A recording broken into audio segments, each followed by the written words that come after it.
What? Hey. Whoop. I go hard cuz. Hey, you guys. I hope you guys are doing good today. Welcome, welcome, welcome. Sorry I'm late. It's like 50 million things going on. Let me make sure my screens are all up. Can y'all see and hear me? Do we got a good connection? Yes, today I got time cuz. What's up, everybody? I hope you guys are doing good today. Welcome, y'all. Oh, my goodness. So it is so much to get into. Okay, welcome, welcome, welcome. Come on in, come on in.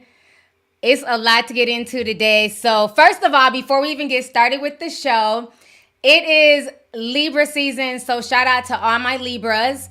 My youngest son just turned 18. Can you believe it? My baby is 18. We had a wonderful birthday for him on Sunday. Shout out to Janisa, the homegirl in Texas. Happy birthday to you. Shout out to Cardi B. Happy birthday, sis. I talked to her earlier. She is enjoying her birthday in spite the fact of the drama on Twitter. We're not paying Twitter any mind. So shout out to my Libra. Shout out to my girl, Emily, bitch, okay? My podcast partner, Emily in Tennessee, in Memphis. Her birthday is Friday. So y'all know Libras are like my other favorite sign outside of Leos, right? I think because both of our signs start with L and we are both very loyal people. Like, I love Libras. Like, Libras are like just awesome people. So, yes, it is Libra season. Shout out Libra gang, okay? Gang, gang, Leos and Libras, okay? So, yeah, it's a lot going on. Oh, it's a lot of Libras in the chat. Okay. All right, we see y'all. Somebody said Gemini's rule, first of all, okay? We're going into fall and winter, okay? We're not talking about Geminis today. We shout out to the Geminis, though. We about to have a zodiac war in the chat, okay? So we don't know. We don't want to hear from the fish. We see the Pisces in the building. Let me stop.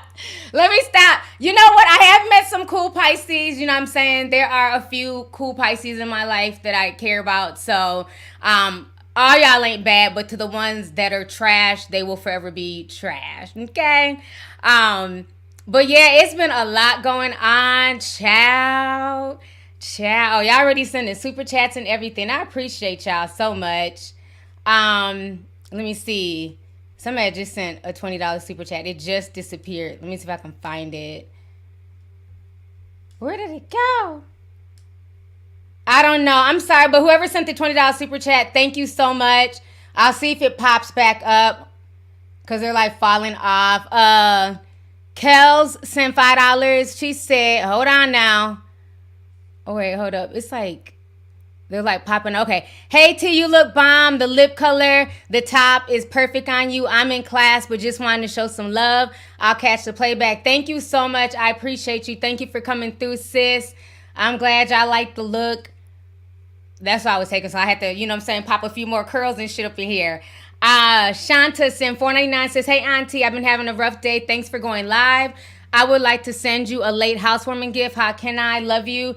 Thank you so much. Y'all know my P.O. box is private. Send me an email, or if you're on the Discord, send me a DM and I'll send you my P.O. box. I don't have a public P.O. box because, child. Okay, I grew up in the early 2000s, you know what I'm saying, anthrax. So, no, I need to know who I'm giving my P.O. box to. So when I go pick up something, I know who to trace it back to if it's some bullshit. So just email me and I'll get you my P.O. box. So thank you so much. Let's see here. Your Bombshell 89 sent $4.99. So you look amazing, T. Love the deep dive. Jada and Will Pot could have saved a little face if they said the truth on the red table about August. Girl, we're going to get into I'ma Leave Will, honey. I know y'all are ready for me to do that. We're going to get into that in just a second. So thank you for the super chat. So before we even go there, hold on. Shy B sent $20. Says, hey, T, I got your notification during my second Game of Thrones rewatch. I just finished the Red Wedding. Oh, my gosh. I still be rewatching Game of Thrones. Like, I still, like, every now and then I'm like, you know what? I want to go back to Westeros. You know what I mean? So I still go back and rewatch it because I don't care. You can pick up any season of Game of Thrones and it's gonna be fire. So enjoy the Red Wedding. I mean, when I first watched that shocked the hell out of me. I will forever be like the biggest Game of Thrones fan. House of Dragons is okay. I'm hoping the second season is a lot better because the first season, Chad, was a snooze fest. But Game of Thrones, just man, chef's kiss. I love that show. So thank you for the super chat. Thank you for joining us today. So, okay, can we talk about Drake real quick? First of all, I'm not understanding, like, the drama behind this album. Okay, let me tell y'all something. How about, you know how I just did my video, what was that, like 2 days ago on the whole Drake versus Joe Budden? And you know, I was giving my opinion, just my opinion. I didn't say nothing mean, I didn't say nothing bad. So, when I submitted everything was approved. It was monetized. I'm like, yes, you know when you get that feeling like, oh my God, ooh, yeah, they're going to monetize this video. Yes. So I'm like, okay, cool. Went to sleep. Tell me why I woke up the next day. Not only was it demonetized, they put a child restriction on my shit. So they suppressed my views. So I don't know what kind of hoodoo Drake got on, social media, like everybody going to bat for him, but they literally demonetized and child restricted my video on Drake's album. And I didn't even say nothing bad about it. I was just giving my opinion, my honest opinion. So my thing is, like, are we not allowed to talk about Drake? Like, we can critique Nicki, we can critique Cardi, we can go in on Ice Spice, people can talk shit about Sexy Red, but when it comes to Drake, my video was age restricted. I'm like, there wasn't no nudity, there was nothing crazy. So I hit up my YouTube manager and I'm like, hey, why is my Drake video age restricted? When I went to bed, it was in the green. And they're like, oh, profanity. What? I was like, profanity? Krishan and Blueface curse all the time in my videos and y'all don't get them for profanity. And they're like, oh yeah, Birdman was doing too much profanity. Now we know Birdman is a part of Young Money, Cash Money. So I don't give a damn what nobody say. I feel like they went and reported that video because they're like, oh, well, we can't report it because Joe wasn't cussing, so we'll report it because Birdman, who's part of Young Money, Cash Money, is in the video. Yeah, they said because Birdman was cussing that they child restricted my video. Really, Drake? So I don't know, man. But yeah, so in order to watch my video, you have to log in to watch it. It totally suppressed my views because it was getting ready to hit like close to like, when I went to bed, it was like at close to like 40,000. Probably would have hit 100,000, but it's totally suppressing the algorithm and I'm not making no money off of it. So that was a waste of fucking 6 hours worth of editing. So thank you, OVO, Drake, Drake's daddy, Birdman, whoever flagged my shit. So yeah, it's just, whatever. Drake is so sassy. So, but we about to go in on his daddy. So, Mr. Dennis, let me share my screen. We're about to talk about Mr. Dennis. He is currently beefing with old haters. He's calling Joe and other people a bunch of old haters. So let me share my screen really quick here. Give me just a second. Mr. Graham. All right. Y'all see him. That is Drake's daddy. Okay? So Drake's daddy has some words for Joe Budden and other old haters. Okay? So this is what Mr. Dennis says. He says, it's a fucking shame. Hold on. Wait. Where's my tiny violin, bitch? Hold on. Grab my damn tiny violin from Mr. Dennis, okay? So he says, it's a fucking shame that young artist can't do his own thing and enjoy his glory without an old mother effing trying to bust his bubble because he has nothing going on. And to mention or to put a limit on what age anyone should be dealing with, which is none of your goddamn business, as long as they're of legal age. I'm sick of these old fucking haters fucking with my son. If you don't like what he does, keep it moving, motherfucker. He ain't bothering you. Child, Drake's daddy is mad, bitch. If you don't sit down, Mr. Dennis, first of all, so let me show y'all what I wrote on Instagram because I was very confused at him saying that his son, one, is a young artist. Let's start there, okay? Me and Drake are basically near the same age, okay? I know my age as a grown woman. I'm not, I look young, but I'm not going to come on here and act like I'm 25 or some shit like that, right?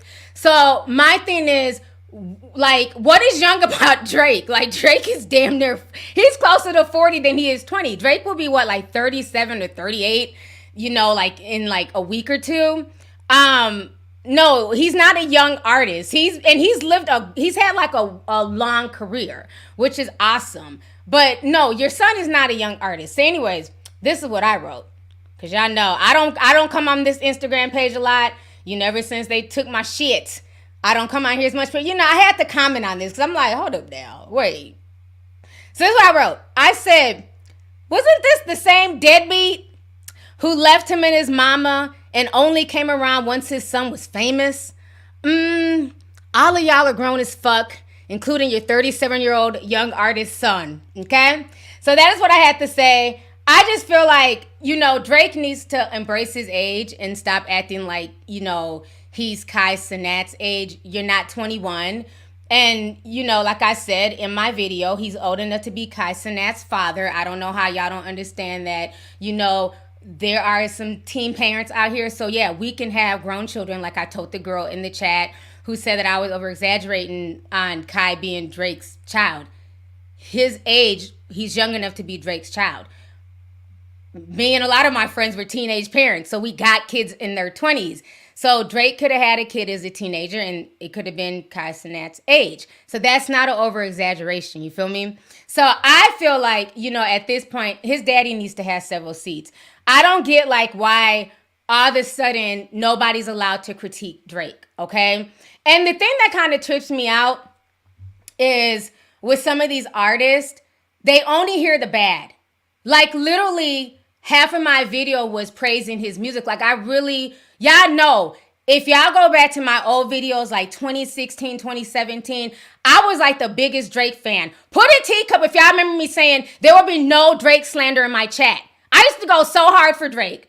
I'm like, oh my God, I love his album. And I would go to his concerts. I took the boys to the Drake and Future concert. I used to, I was a big fan of his music. You know what I mean? So it's even when Joe Budden was giving his opinion, he was giving them props. He was like, yo, he's made so much music that I love, but this album just wasn't it. Why when we have opinions as people in media, y'all only hear the bad?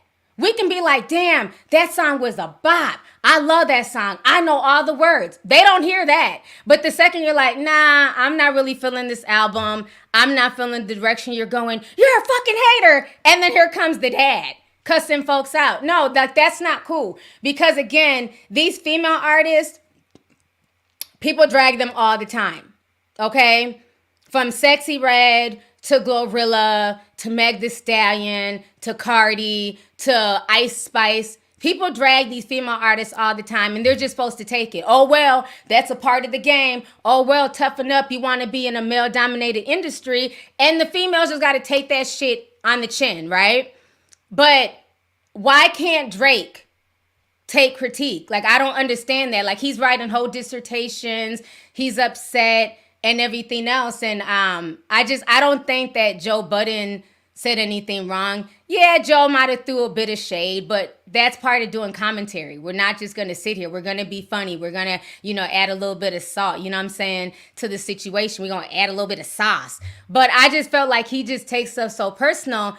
And I don't care what nobody says. It had to be their peoples who flagged the video. Because I'm like, out of all the videos, it's one thing for it to get demonetized, right? Because I get demonetized all the time. I'm used to that. But when it gets age restricted, you have to literally be hitting that this video is offending you.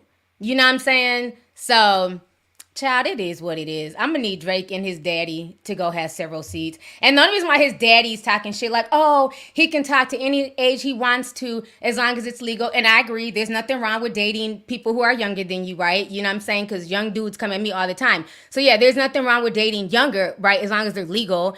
But let's keep it real. Drake's daddy, who's in his 60s, also be dating chicks in his 20s. So Drake's daddy is low-key talking about himself. Because I've seen him at Cardi B's party. And I remember when I seen him, I was like, aren't you Drake's dad? He was like, yeah. And I was like, oh, okay. Like, it was just weird because I'm like, why is Drake's dad here? Just, you know. So I met him in real life. He was nice. Don't get me wrong. He was nice. He's like, yeah, I'm Drake's dad. I'm like, oh, okay. Fancy meeting you here, sir. You know, so. Well, I don't know about the whole him texting a 14-year-old. We're not even going to go there, okay? I've seen like the little Drake stuff with Bobby Millie Brown, and we're not even going to go there, okay? Like I said, as long as it's somebody, you know, of legal age, I don't care what people do. But no, I don't condone him texting a 14-year-old. I think that's weird if he's really texting 14-year-olds. But yeah, I think like the daddy was saying that because he knows he be hollering at like 20-something-year-olds too. You know what I'm saying? You know I'm Drake. You know that's his game. He just goes up to chicks like, oh, I'm Drake's daddy. And then, you know, young girls are going to get with him just because they want to meet Drake. So, you know what I mean? That right there. Duh. So it's like, why did that part offend you, sir? Like, why? He can talk to any age he wants to as long as it's legal. It's like, why are you so offended by that? You know what I'm saying? By that part. So I just thought that was funny. But yeah, that was some corny shit. That was some corny shit. Let me go here and read some of these super chats here. Hold on. What? Weed Ninja Art 99 says, "Sup, Big Daddy T." Hey, what's up? Thank you for the super chat. David Camarillo. Hey, David. He's saying $5. He says, "Hey, T." Hey. Jana, hold on. My page is refreshing. Like everything just refreshed. Hold on. Let me try and scroll back up here. Okay, Janice sent $4.99. She says, "Hey T, did you hear about Juicy J?" Oh yeah, Juicy J was going in. Juicy J saying rap sales are down by 40%. By the way, I can never hear the intro because I get 2 ads every time the stream starts. Shake my head. Oh, hold up. So they're really putting ads in my stream? Like when I go, so y'all don't hear that Today I Got Time cuz at all? Yeah, YouTube just started that shit. I don't know why, because I opted out of it. So I don't know why they're playing ads at the beginning of my stream. So y'all didn't get to hear me like rapping? Oh, wow. So all y'all got ads? Yeah, that's something with YouTube. That's not me, because I opted out. So I guess they were like, fuck you, bitch. We need our money. So I opted out of it. I didn't know they were doing that. That sucks. Oh, wow. Okay. Somebody said, y'all need to buy YouTube Premium. That's why they're doing. They want everybody to go and pay for YouTube. Remember I told y'all years ago, people thought I was reaching.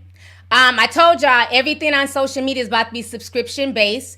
And we posted an article the other day that it was confirmed that a lot of these websites now are going to be charging subscriptions to use them. You know what I mean? Cable is dying. So I think that's what it is. They want to push y'all to get subscriptions. But yeah, I did hear what Juicy J had to say. And I agree with him. The rap sales are down. And that was part of the open letter that Wallow was saying.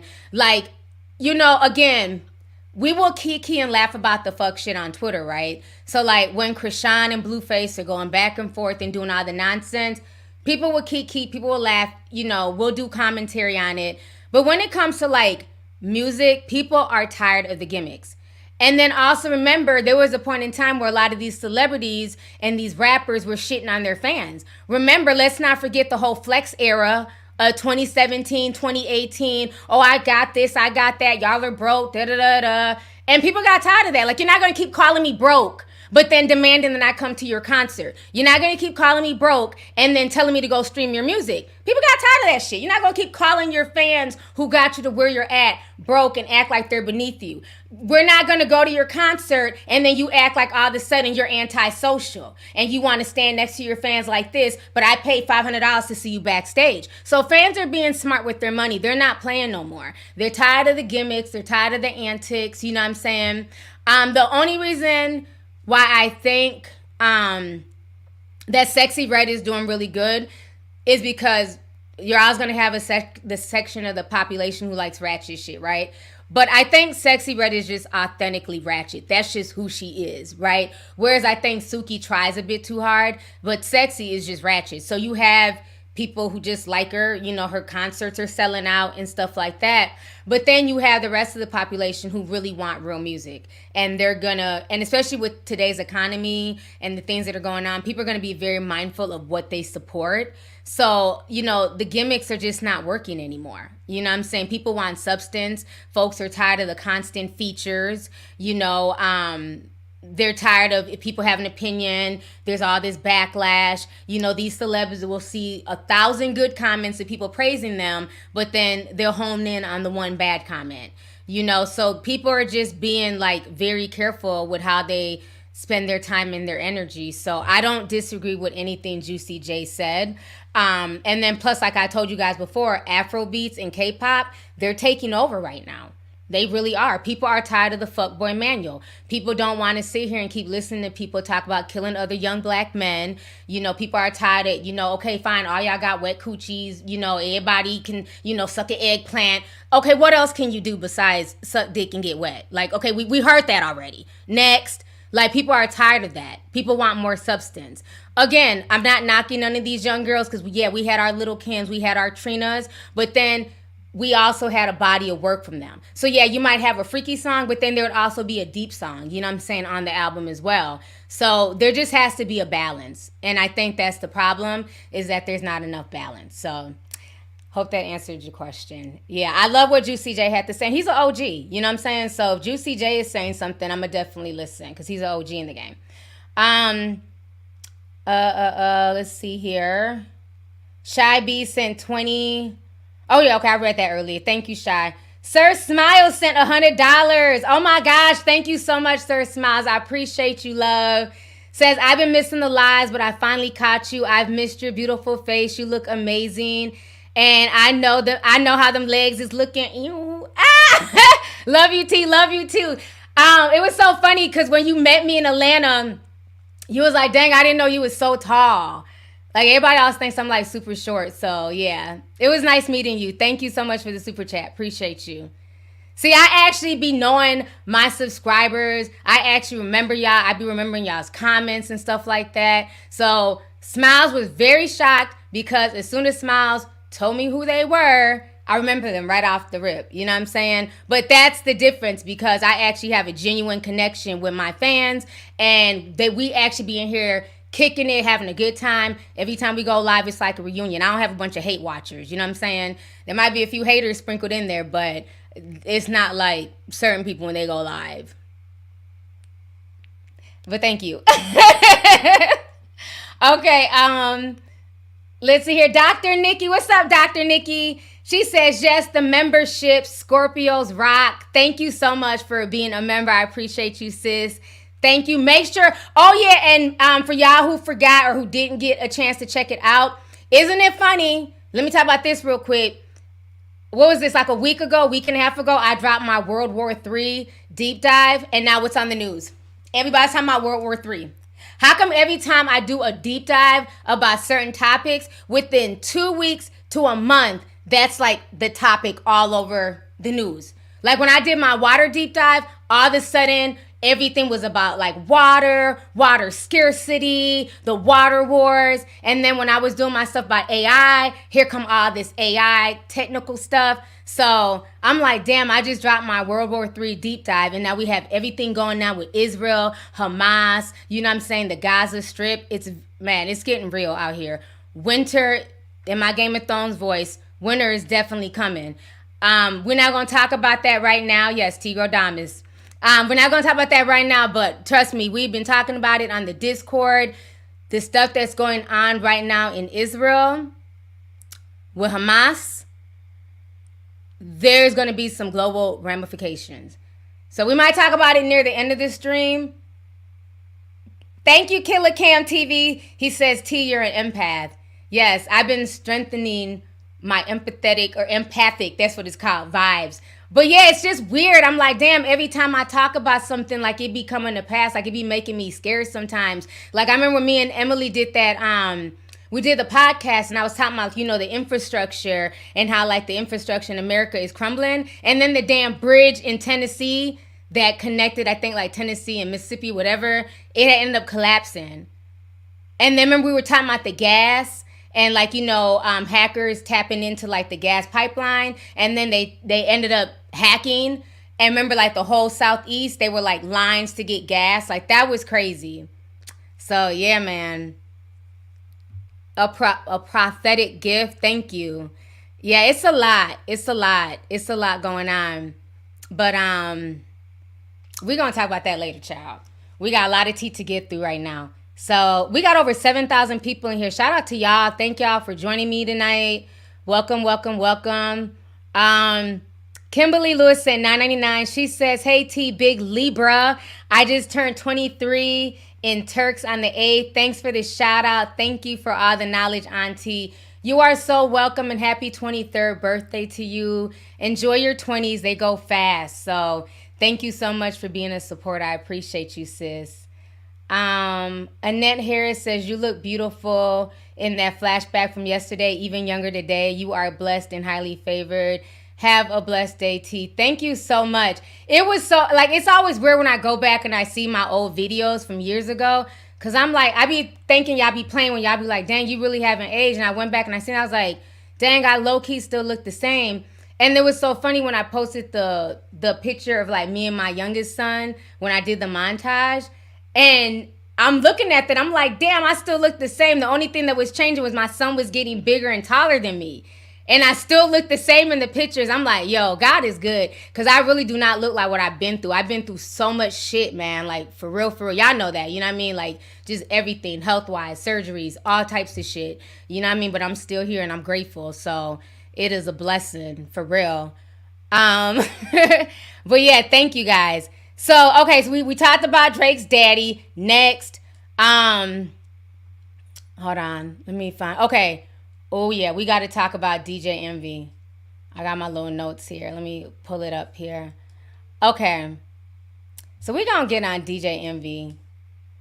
Now, as you guys know, I have been reporting on the whole DJ Envy situation, I think, for like 2 months now. I first heard about it from my homeboy Star and Tony the Closer. I didn't know who Tony the Closer was before this, but I think he played football or something like that. But he's another influencer, and so he has been keeping his foot on DJ Envy's neck. Like, I think DJ Envy was trying to sue him, which is weird because it's like, why are you trying to sue him but not Cesar Pina? But okay. So anyhow, what I find very interesting about the DJ Envy situation is this, right? I understand that sometimes you can connect with people and you may not know what they're up to. You know, you just want to help out. But from what I've researched, Cesar had done prison time for scamming.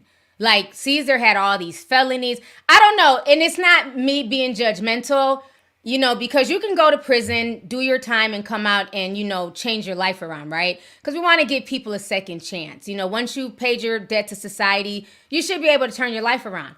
But that don't mean you're going to come on my fucking platform. That doesn't mean I'm about to co-sign you. You can change your life around, but I'm not really going to co-sign you. And I think, too, like, as influencers, right? And I don't care if you're a celebrity, a YouTuber, a TikToker, you know, Instagram. There's a such thing as integrity. And like I always tell y'all, all money is not good money. Y'all don't understand how many times I have turned down advertisements where people are going to pay me thousands of dollars because I'm like, it doesn't make any sense. I'm not going to sell this to my audience. Like, established titles. They were going to pay me several $1,000s to be a lord or a lady in Ireland or some shit, or Scotland. And I'm like, well, can I like travel to Scotland and go see my plot of land? Because, bitch, I actually buy land in real life and I've built a few homes. Like, I want to be able to build on my plot of land. And they're like, well, no, you really can't build on that. I said, so why would I sell that to my audience? It doesn't make any sense.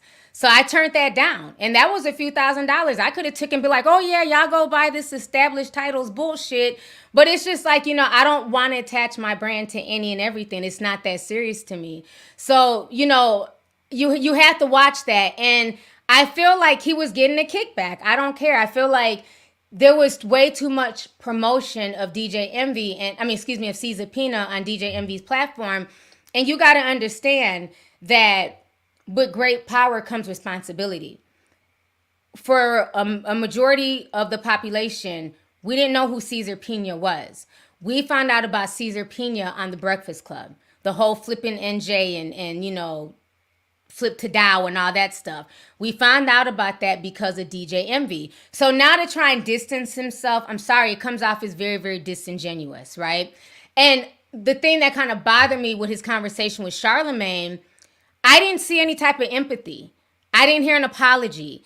I didn't hear there was no empathy towards the people who invested because they trusted you, DJ Envy. It was just all this, I'm a victim too, I'm a victim too. But then I got to ask myself, when did you become a victim? And if you were a victim, why did you not go onto your platform and say, hey, y'all, this dude's a scammer. He scammed me out of money. I put money into this school. It wasn't built. Please, you guys, nobody invest anything else into Cesar Pina.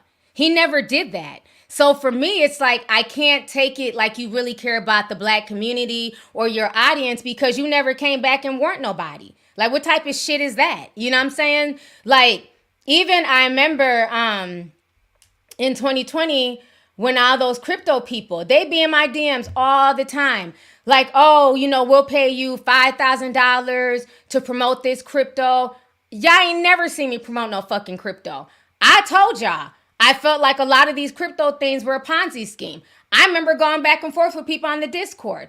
Oh, you're sitting here, you know what I'm saying, throwing shade at Dogecoin. I said, I'm not throwing shade. If you invested early, get your bag. I'm not mad at you. But you got to understand, if you're trying to run and go invest now, you're going to be left holding the bag. Remember, I was saying all this shit in 2020. So it's like I never came on here and promoted any of that because I understand that I have a platform and I don't ever want my audience to put themselves in a situation where they lose their money, their life savings because of me. Because I gave them bad advice or bad investments and stuff like that. That's why I don't get into that. People are like, oh, you should you should tell people how you got into housing and all that stuff. No, people need to do their own research because if it don't work for you, y'all are not about to drag me and be like, well, Lovelyti said, no, Lovelyti ain't said shit. Do your own research, you know what I'm saying? And before you invest anything, like this is your money. This is what you're building, your generational wealth for your family. So you should know what you're investing into. So I think that DJ Envy does owe his audience a lot better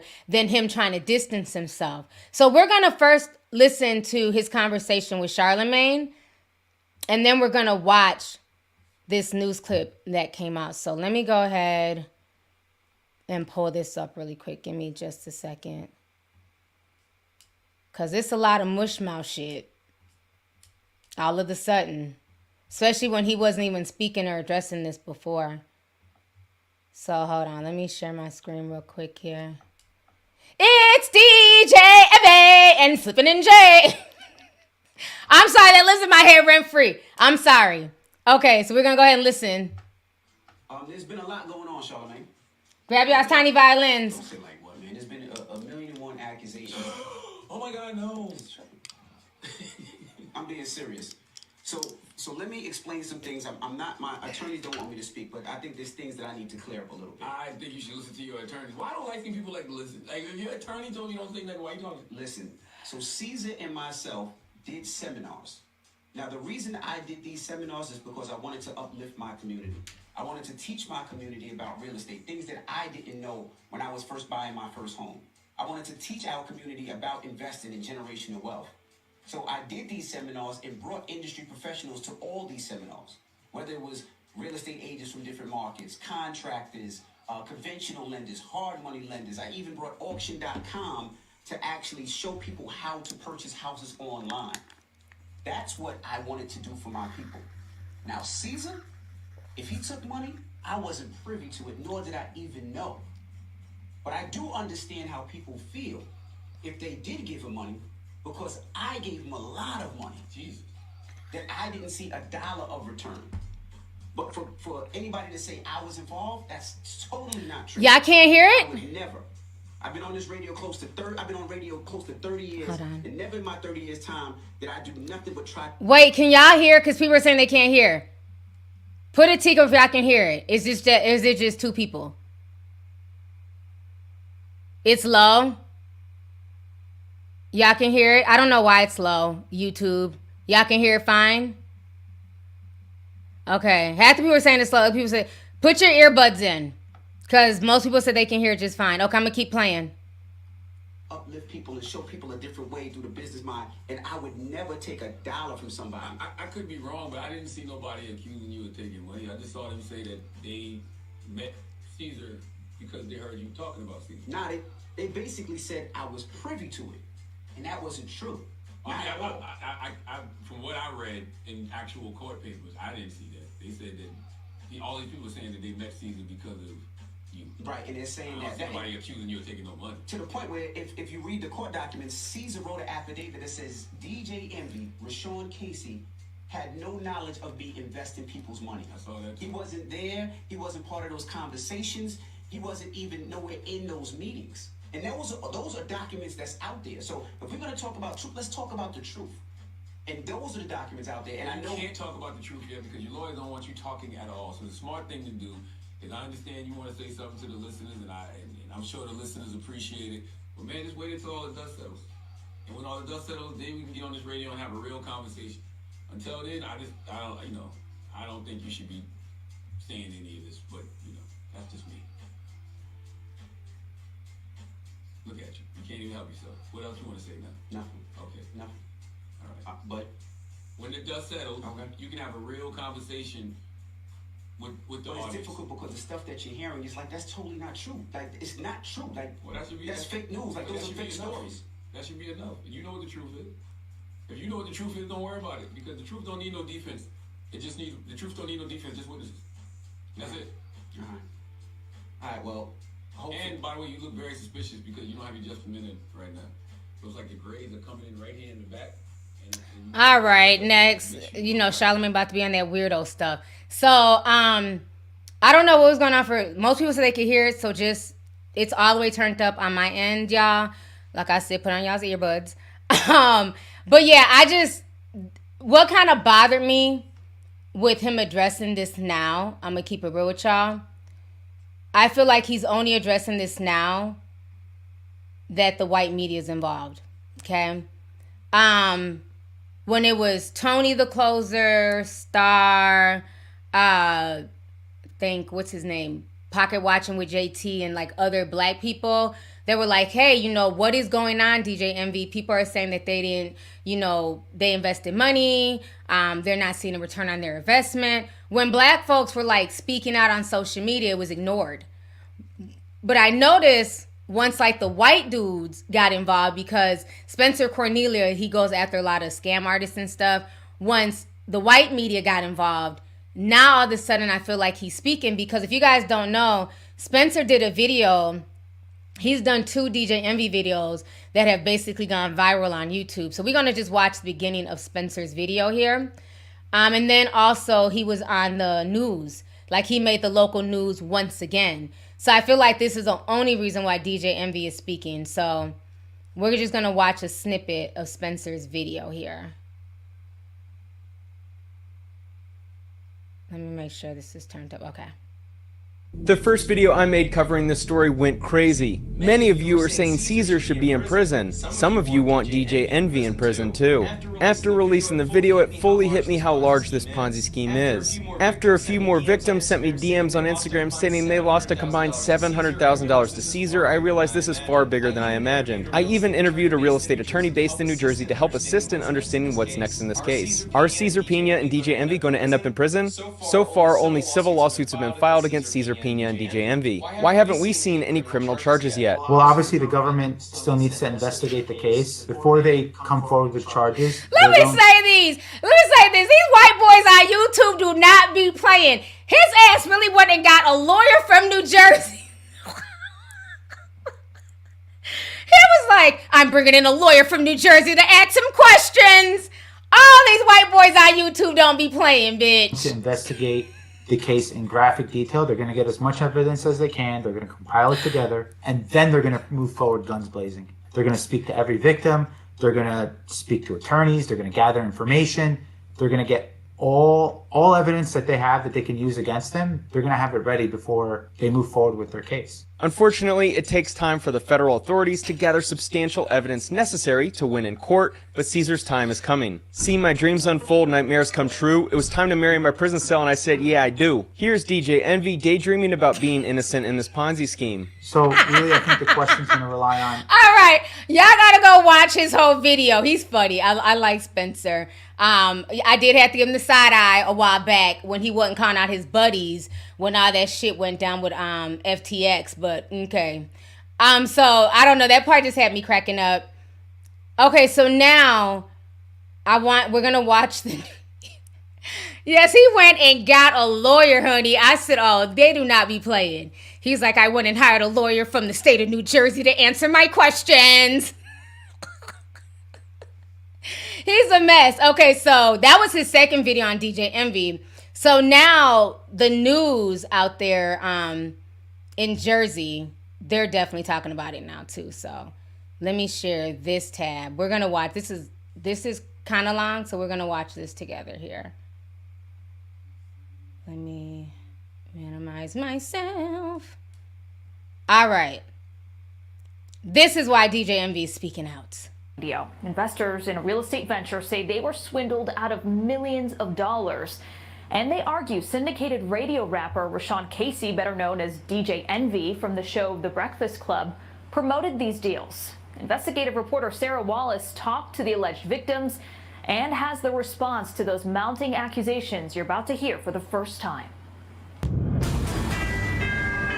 We've helped so many people, not just regular people, but celebrities, athletes, executives. That's DJ Envy on his syndicated iHeart radio show, The Breakfast Club. He's often promoted the real estate venture of his pal, Cesar Pina. You might know him on Instagram as Flippin' NJ. But it's more than just a passing endorsement. You could partner with us on some deals, make some money with us. Envy and Cesar have teamed up for seminars, including one at the Jacob Javits Convention Center, pitching opportunities to flip properties, often in distressed areas of New Jersey. We invested $200,000 and looks like we're never going to get it back. Jose Santiago and his wife Jessica Ortiz say they believed investing in this neighborhood of Patterson would be their ticket to the American dream. That's the reason why I got into real estate, so we can actually start flipping properties, buying properties, so we can have something for our kids in the future. The couple says they connected with entrepreneur Cesar after seeing him on social media with DJ Envy. He's advertising this all over the radio and on television. I've seen shows of him all over the place, so I thought this was legit. The pitch to invest in rundown properties that would be renovated and flipped for more money. The promised return up to 30%. In some cases, Cesar didn't even own the properties. This couple took out $200,000 in equity from their Florida home, promised that 30% return within 4 months. Then they say nothing. I'm paying the interest right now every month, and I have nothing. Well, at this point, we just want our money back. Nigel Chamblin says he was conned by Cesar into investing $235,000 in that same Patterson property, along with two others, $300,000 each for homes in Hawthorne and in Maplewood. $835,000 in total on all three houses. There were other people investing in the exact same properties. It was a scam. It was a lie. Augie Rios owns a custom auto wrap shop in Lodi, who says he worked on Envy's cars for years and believed his pitch. He did get back a return on an initial investment with Cesar, but maintains a second investment on this Patterson property went south. If it wasn't for DJ Envy, I would have never invested into Cesar. I lost a total of $64,000. After receiving 2 bounced checks, Rios says he got a visit from Cesar carrying this box of jewelry. He said, take this jewelry until I can pay you back. How much did he say this was worth?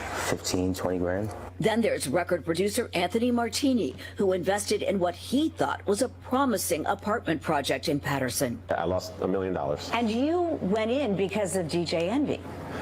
Yeah, I did. I mean, you know, I'd known Envy for years. Martini's attorney has filed a lawsuit. It's some sort of Ponzi-like scheme where he's taking money from one investor to pay off other investors. You're looking at over $40 million invested with the Pinas in their companies. Breaking news here on Tony the Closer's Live.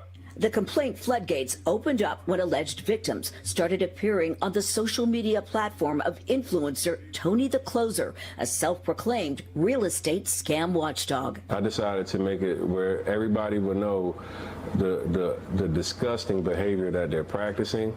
Dozens of lawsuits have now been filed against Caesar and his wife. Several also name Envy, who has sued Tony the Closer for defamation after also going on with him live. And there's nobody in here that could ever say Envy, they gave Envy $1. Envy, whose real name is Rashawn Casey, declined to talk to the I-Team, referring us to a powerful Manhattan real estate attorney. He says the radio personality lost $500,000 to the Pinas in an investment deal to transform this vacant school building in Patterson into rental units. He is a victim, just like the other alleged victims are in connection with the scam. Why, if he's a victim, hasn't he filed a lawsuit against the Pinas? He has a legal right to file whenever he deems fit. He is now contending with cases that are being filed every day improperly against him. Why not come out on his radio show and warn other alleged victims if he feels that he was? This is it's an ongoing, they're ongoing litigations. And there's no room for them on, any sort of radio show. A lot of people say they bought in because of Envy's reputation. Does he not have some responsibility? Absolutely not. The only reason why Envy is sued is to sensationalize the case. The attorney is seeking dismissals of all the lawsuits. As for the Pinas, we caught up with Caesar's wife, Jennifer, in Bergen County. Do you have anything to say to the alleged victims? I say, just hold tight and we're going to come through. Where's the money? Listen, that's a Caesar answer for you. I can't give you that answer. He wants to be here with you. He wants to do the sit down. He wants to have this interview. He wants to clear the air.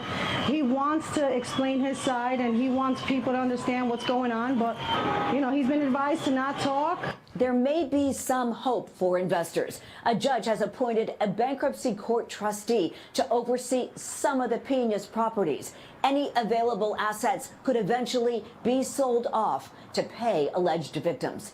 From Patterson, Sarah. All right, let me come back on the screen, child. Hold on. Okay, so y'all just watch that. It is getting real. And again, I like this news lady. She was asking some real questions. Like I said, if he knew and he was scammed too, why has he not taken to the Breakfast Club? And I'm talking about way before the lawsuits, way before the whole Tony the Closer thing, because he claimed, initially when he talked to Tony, he claimed that he wasn't scammed. Then he came out and said that, well, he lost on some investments. So if you lost on some investments dealing with Caesar, why would you not in return tell your audience that? Why would you not tell your friends in the industry? Why would you not warn other people? Why would you just distance yourself from him, but not let the people who trust you? Because again, everybody met Caesar Pina through DJ Envy. So I just think that was very, very irresponsible of him.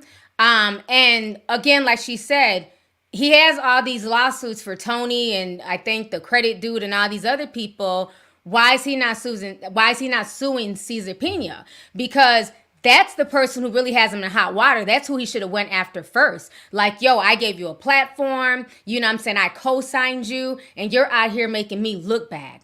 So why is he not suing him? That should have been the first person that he sued besides, some bloggers on the internet. So I just find that really interesting. The whole thing is sad all the way around because again, so many times in our community, people do get scammed. I don't care if it's like Dana Chanel with the fucking credit repair and the apps and stuff that she was selling. And I told y'all that years ago, she was on some bullshit. But again, everybody said I was ugly and I was a hater. And then we find out 3 years later, she's a scammer and I was right. So y'all got to be really, really careful, with who y'all trust, especially when it comes to investments. 30% ROI, that's not the typical. And then, also too, when you're talking about real estate investments, yes, in a perfect world, some people can do a flip and make money in 30 days. That's usually not the norm. 30, 60, and it depends on how everything is set up. I remember some guy left a comment on my video and was like, oh, I flipped houses and made money in less than 60 days. Yeah, if you have a good team. if you have, if you have a solid team of contractors who know how to go in and get the work done, sometimes the permit, even when I bought this land and we started digging, we had to push everything back a month because all the permits didn't come through yet. Because you had to have special permits for like the gym and all this other stuff. So sometimes the permits can push stuff back an additional 30 days. So it's like him promising an ROI in 30 to 60 days guaranteed is bullshit. There's nothing normally guaranteed in real estate. You know what I'm saying? And again, yes, you can get a return on investment within 6 months, but that's if you have a solid team. Where was Caesar's solid team? Did he have a solid team of damn masonry guys and, you know what I'm saying, people who did framing and drywall? I don't think he did, because why was he, some people were attached to the same house. So if he had a solid team, they were able to knock these houses down and rebuild them quickly within 60 days. Why was he attaching multiple victims to the same property? Some of the property he didn't even own. He didn't even own them. He was just making up deeds. So this was a straight up Ponzi scheme. And anybody saying that it wasn't and making excuses, they're just blinded because DJ Envy is a celebrity. I don't know how much involved he's, in with this. I don't know. Could he be a victim? Absolutely. But again, he still bears some responsibility because he brought him on the Breakfast Club. He promoted him. And once he knew he was a scammer, he didn't say shit. He never said anything until Tony the Closer and other people started bringing it up, until the victims started coming out. That's when he wanted to speak. And this has been going on since about May. It's now October and he's just now speaking about this. So I find that funny that he's only talking about it now that the white YouTubers are on it, now that it's on the mainstream news. Now he's talking about it. But when the black YouTubers were like, hey, what's going on? You know what I'm saying? Something's not right with this. It was crickets. So y'all just be careful. Y'all be careful. Oh, snaps. Moneybag Mo's in the building. Oh, my goodness. Thank you so much, Moneybag Mo. She just sent $399.99. I appreciate you, sis. Thank you so much. It's always a good day when Mo is in the building, okay? Thank you so much for always coming through and supporting my streams when you can. I really, really appreciate you, sis. Hope you're having a great day. Hope you're enjoying the stream. Y'all know when Mo be in the building, honey, be nothing but money bags, okay? Here come Mo. Girl, if this was a strip club, I'd shake something for you. But I can't. It's a live stream, sis. You know what I'm saying? So, hey, that's all I can do for you. But thank you so much. I really appreciate you. Such a sweetheart. Let me see here. Miss C Picks sent $4.99. She says, sending love from South Carolina. Looking forward to this one. Thank you so much. Thanks for coming through, sis. Cashmere sent $4.99. Says, Lovelyti is literally my favorite network to watch. I love it here. Thank you for all you do, T. Love you. Love you too, and thank you for coming through. Appreciate you. Let's see here. Hey Mimi says, hey T, yeah, I needed this live from a very cool Pisces. Thank you so much for coming through. Appreciate you. Black Girl Sim 5 says, T, you're absolutely gorgeous. You look like a black Barbie. Thanks for coming on. Thank you so much. I appreciate y'all. Thank you. Miss Santana says, Aquarius gang, and I always tell everyone, every sign needs me but Libra. Anywho, love you, T. Happy to be here. Thank you so much. Thanks for coming through. Let's see here. Jabata X says, what's good, T? You got any Christmas gifts ideas for women? I'm doing the Christmas shopping early. Women love perfumes. We love perfumes. Bath and Body Works and Victoria's Secrets is nice too, but like perfumes, like really, really good smell goods from like Macy's. Like you can't go wrong with perfumes. So that is a good thing for women if you're stuck on what to buy. Now, I don't know if this is for your mother, your sister, or your girl. If it's your girl, you know what I'm saying? Like lingerie is fun, you know what I'm saying? Stuff like that. So yeah. I hope that helps. But definitely perfume. Perfume can be for mom, sister, girlfriend, wife, stuff like that. Let's see. Reese Boo 1375 says, Libra gang, my birthday is Friday the 13th. Thank you for this early birthday gift. You look amazing. Thank you so much and happy early birthday to you. Thanks for stepping in here and chilling with me on this, what is this, Wednesday? Time is flying. Food Goddess sent $2, says, T, my birthday is Friday, October the 13th. Libra gang. There's a lot of Libras in the house. Shout out to y'all. Happy birthday. Happy early birthday to you, sis. T Shani Love sent 499 says, hey T, looking bomb as always. You're the blueprint, baby. They will give you your props soon. Can you bring your next live show to Cali? Thank you so much. I don't know where we're going to do the next show at. Like I said, I had to find people who can set up venues and all that. I don't think I might have some connections in Cali. I have to look into it. But that's usually why I do them in Atlanta, just because it's just so much easier. I have way more connections in Atlanta. But I did find out that I do have a lot of tea sippers here in Minneapolis, because I've been outside lately, like for real. I've been outside, and I've been running into so many tea sippers. So shout out to all the tea sippers I ran into this weekend in Minneapolis that were just showing me love in the club and just downtown. And I was just like, wow. So I actually do have quite a few tea sippers here. Like I literally ran into tea sippers like all weekend. So shout out to y'all. I don't know if I'm going to do an event up here, but shout out to y'all. Because I just live here, but I'm always in Atlanta. Taylor, oh, you're from Minneapolis? Okay, Tyler. Shout out to you, from the south side or the north side? You know, I'm south side over here, but I got family over north too, so I'll be on both sides. Y'all know, south side, we outside. Yes. No, I would not. I'm sorry, I'm not doing no event in Baltimore. I've been to Baltimore. No. Y'all gonna have to drive down to Philly or Delaware. I wouldn't even know where to do an event in Baltimore. Baltimore is rough. I don't want Krishan's family running up. No, I'm just playing. Oh, let me see here. The north side. Oh, Marquis talking about north side 612. What? We got the north side in the building. TY says Minneapolis north side is in the house. Oh shit, we got a lot of people in here from the north side. Okay. Elsie says, T, I'm from Minneapolis, do an event here. Well, shout out to my Twin Cities tea sippers. Y'all are actually here today. Okay. Somebody wrote 651. That's St. Paul. Shout out to St. Paul. All right. I mean, I don't know where to do an event here anymore. If y'all have connections in the Twin Cities, like I literally just live here. I don't even know who's running what up here anymore, because I just live here. I do everything out of town. But if we can find something here, we will. Somebody said Brooklyn Park. I know that's right. Shout out to Brooklyn Park. Oh, somebody's in here from Anoka. All right, suburbs. We got the suburbs in here. Okay. Bahamas, Albuquerque, New Mexico. The DMV's in the house. Cali. Okay. Indianapolis, Florida. I got to get back down to Miami. I'm going to try and go down there this year. Richfield. Oh, my gosh. Minnesota's really in the building tonight. Usually I never see people in here from the Twin Cities.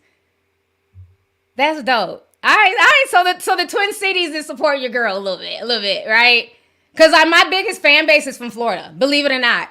And I think the reason why I have so many people from Florida who watch me is from my Ratchet Florida videos.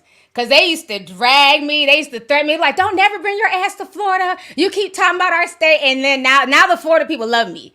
But I have like a huge Florida fan base. That's what like most of my fan base is from, is Florida. The Ratchet Florida folks fuck with me heavy.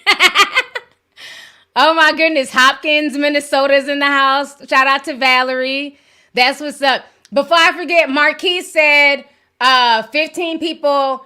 We have contacted y'all. We replied back to your emails for Discord, and we're waiting for y'all's responses. So 15 people, please check your emails.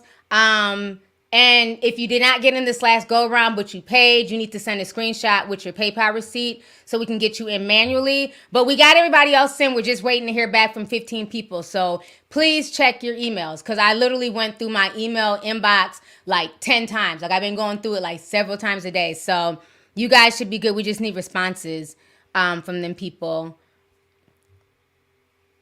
Okay, thank you. I just wiped teeth. I had lipstick on my teeth. Okay. It's off now. Thank you, love.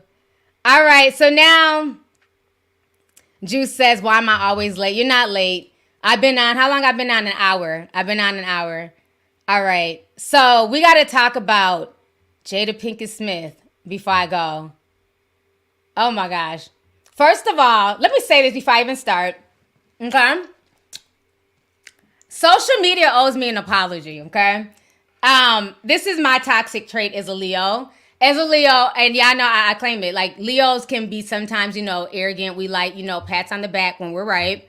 Now, y'all remember, who remembers years ago, I kept telling y'all, these two fools are not together. Remember years ago, I told y'all Jada Pinkett Smith was fucking on that little boy, August Alsina. Put a teacup, can I get some teacups? Who remembers when I told y'all years ago, before the whole entanglement thing, I said she's fucking this little boy, August. The way she's smiling, her eyes are lit up when she's around him. She's getting some new peen. When she's on the red carpet, Will Smith, she just looks dead in the eyes. She's tired of that old dick. I told y'all this. Thank you. Teacups. Yes. I told y'all years ago she was fucking August. Everybody said I was a hater.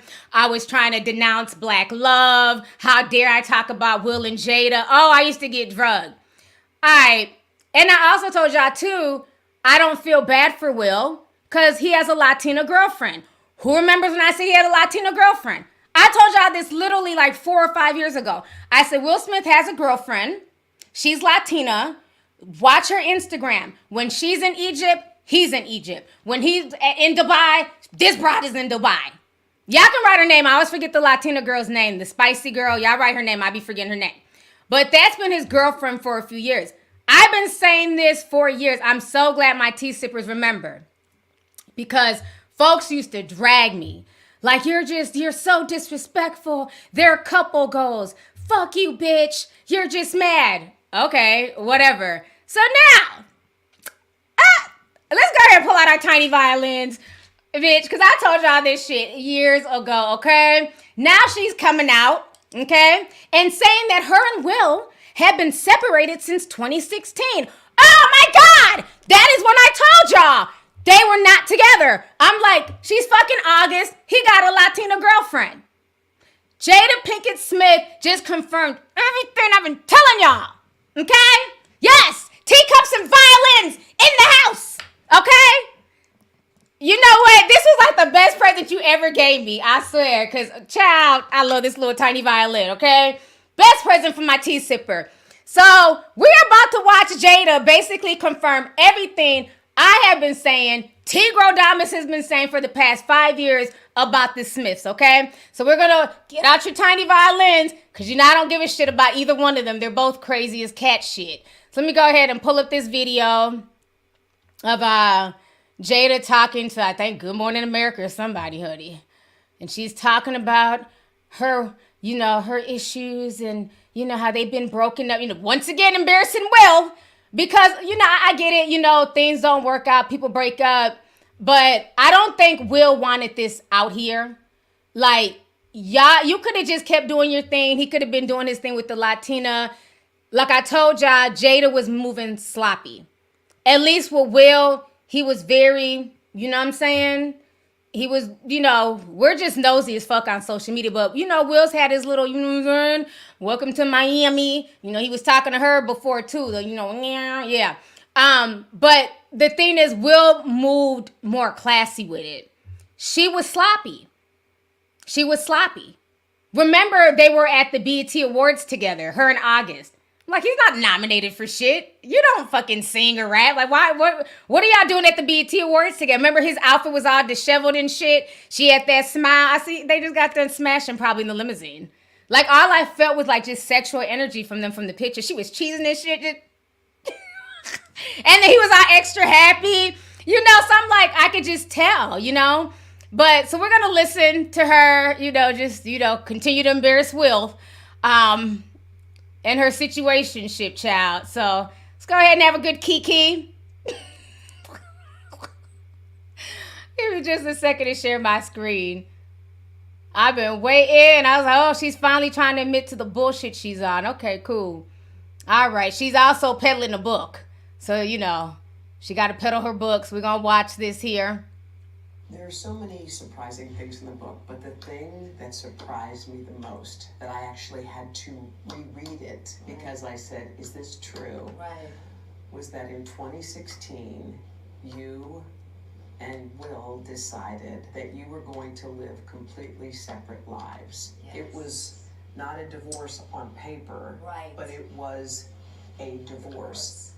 So from the year 2016, which is 7 years ago now, yes, y'all have been apart. Yeah. But in public, the couple, who married in 1997, denied the gossip about their marriage. This interview on Bravo's Watch What Happens Live with Andy Cohen was taped a year after Will and Jada separated. So how long have you guys been together? 23 years. Wow. Amazing. How do you keep it hot? How do I keep it hot? Maybe I don't know. Fucking August. I mean, I'm baffled, really. Yeah, right. Over the next several years, Jada and Will kept up the appearance of a committed married couple. They even faced a scandal when Jada had what she called an entanglement with a family friend. Neither let the public know they had already split. So I guess my question is, I feel like you're a straight talker. I am. Except you're not sometimes. Yeah. So why do that? Like, what was the reason? I think just not being ready yet. Still trying to figure out between the two of us, yeah, how to be in partnership, right? And in regards to how do we present that to people, and we hadn't figured that out. During our walk in Baltimore, Jada reflected on their breakup. Why did the relationship fracture? Oh, why it fractured? That's a lot of things. Yeah. And I think by the time we got to 2016, we were just exhausted with trying. I think we were both kind of still stuck in our fantasy of what we thought the other person should be. Jada says she considered a legal divorce, but could never go through with it. I made a promise that there will never be a reason for us to get a divorce. We will work through whatever. And I just haven't been able to break that promise. But you still live separately. We live separately. I'm sorry.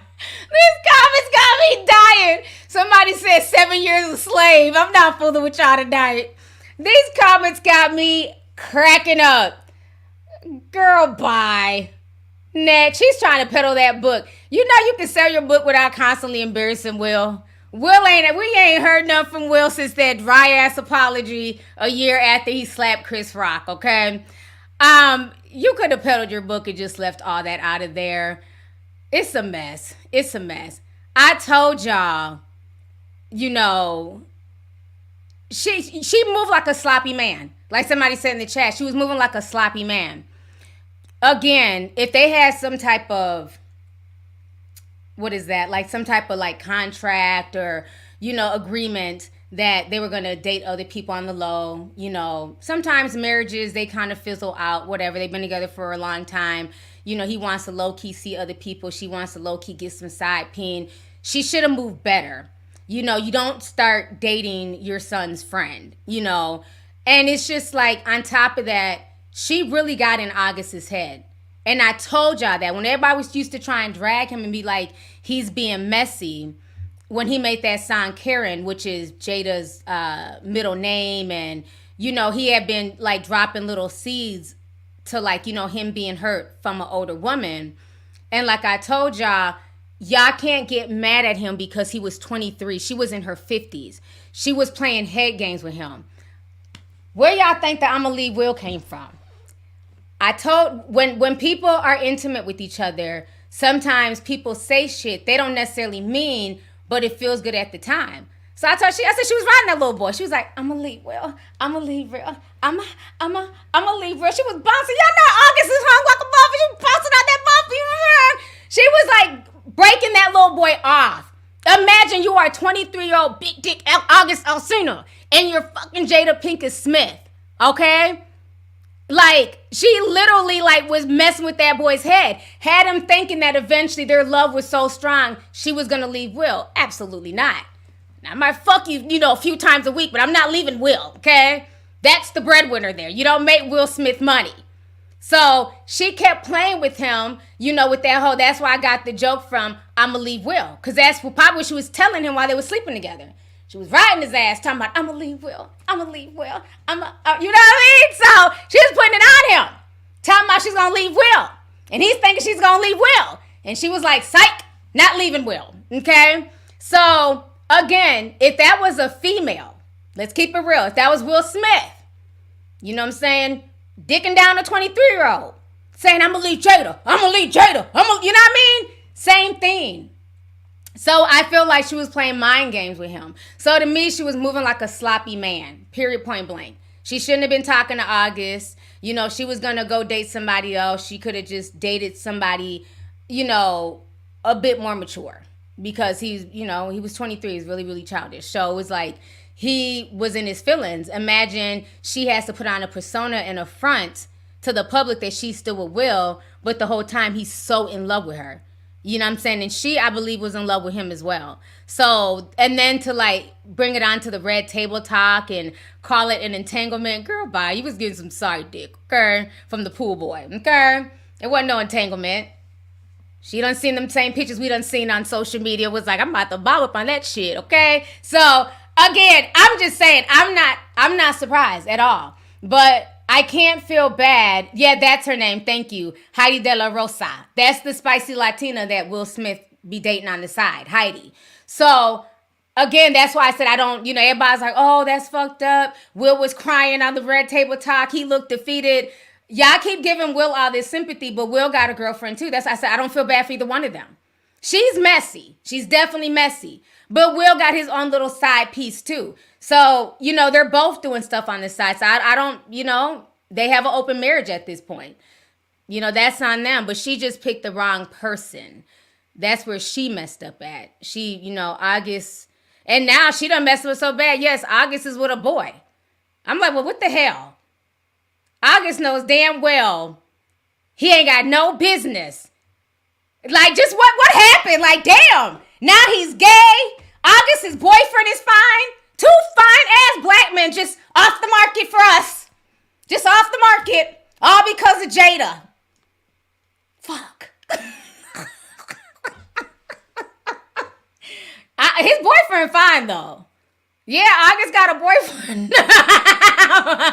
They posted the picture, little boy, on social media. His boyfriend is fine. I like this about a bitch. Now we done lost two more black men. I blame Jada. I blame Jada for the slap. I blame her for August going gay. Damn it, Jada.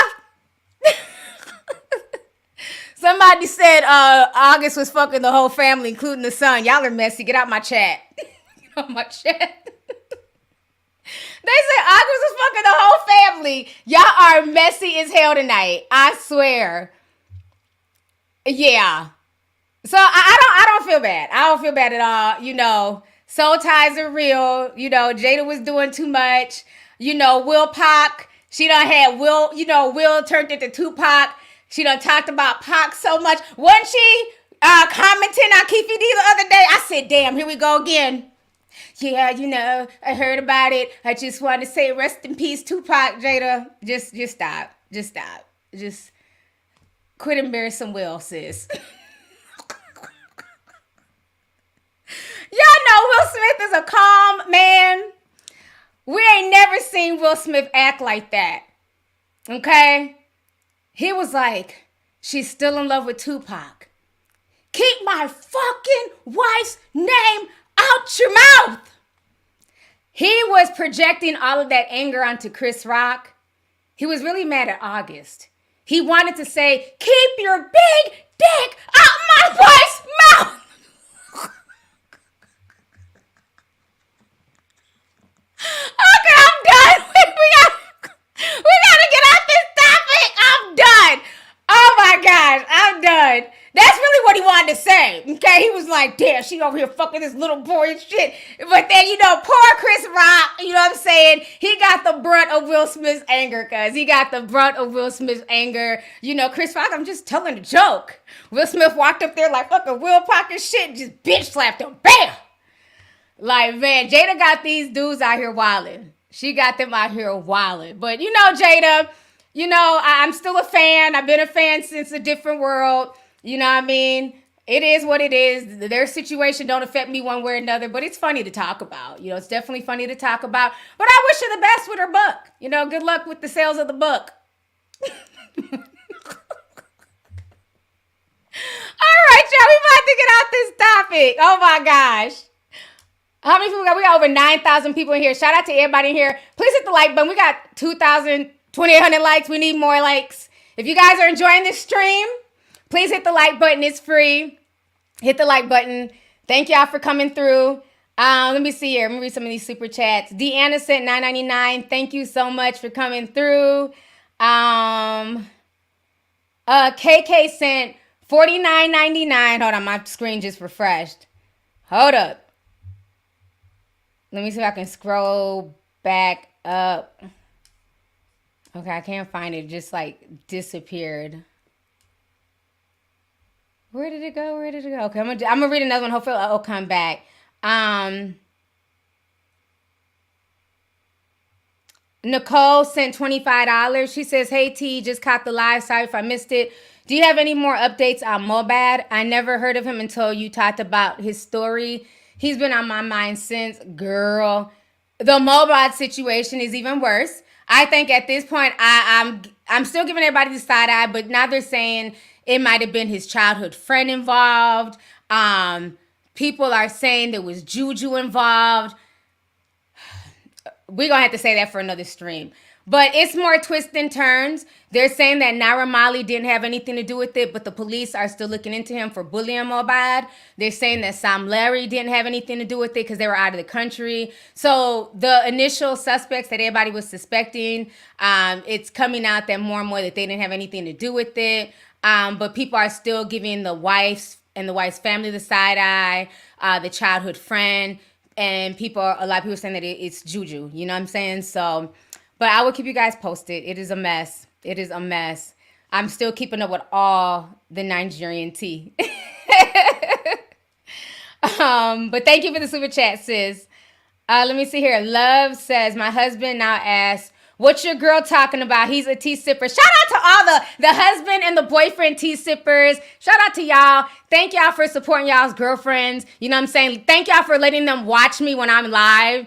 I love people like me and my man are over here watching you. So yeah, shout out to all the boyfriends, you know what I'm saying, who have now turned into tea sippers. Y'all done went from chat niggas with DJ Academics to tea sippers. Welcome. So thank you, sis. Thank you for the super chat. Let me see here. Tales of Dre sent $4.99. He says, caught a live stream after coming back from a brisk walk. I'm trying to shed some pounds, sending you some love. That's what's up. Thank you for coming through, Dre. Carlos sent 5, says, much love from Arizona. You ain't know it, but we've been besties, spilling tea together for years. I've been sipping since the beginning. That's what's up. Thank you so much, Carlos. I appreciate you. And I love Arizona. I haven't been down there in like 3 years, but Arizona is beautiful. Well, certain parts. The parts we were at were beautiful. I was here for it, so thank you. Okay, so in the mix with Leah, says Detroit tea sipper in the house. Love you, T. Love you, too. Shout out to Detroit. Thank you so much. Kelly Renee says, rewrite your lyrics to I've Been Left Will. Ooh. I've been left Will. I've been left Will. No, I'm going to leave Will sounds better, but I get what you're saying. But I'm going to leave Will sounds way freakier in the bedroom than I've been left Will. But thank you, sis. I know sent $5 says, T been knowing everything years before it's confirmed. Thank you. That's why when I seen that, I said, oh, a lot of people owe me apologies because I used to get dragged about Will Smith and Jada. I've been telling y'all for years. These people are not together. They've been, you know what I'm saying, messing around. And she was fucking August. I told y'all that years ago. Years before they ever hit us with that entanglement. All right, who else we got to talk about? Next, let's see. Who's next? Who's next? So we talked about Will and Jada. Okay. There's a big girl. She's going viral. We're gonna watch this video. She's demanding, I don't know if she's starting a petition or what, but she is like demanding, she's a plus size influencer. Yeah, she started a petition and she wants like all of these accommodations for like plus, people are calling her the hallway girl. Yes, honey.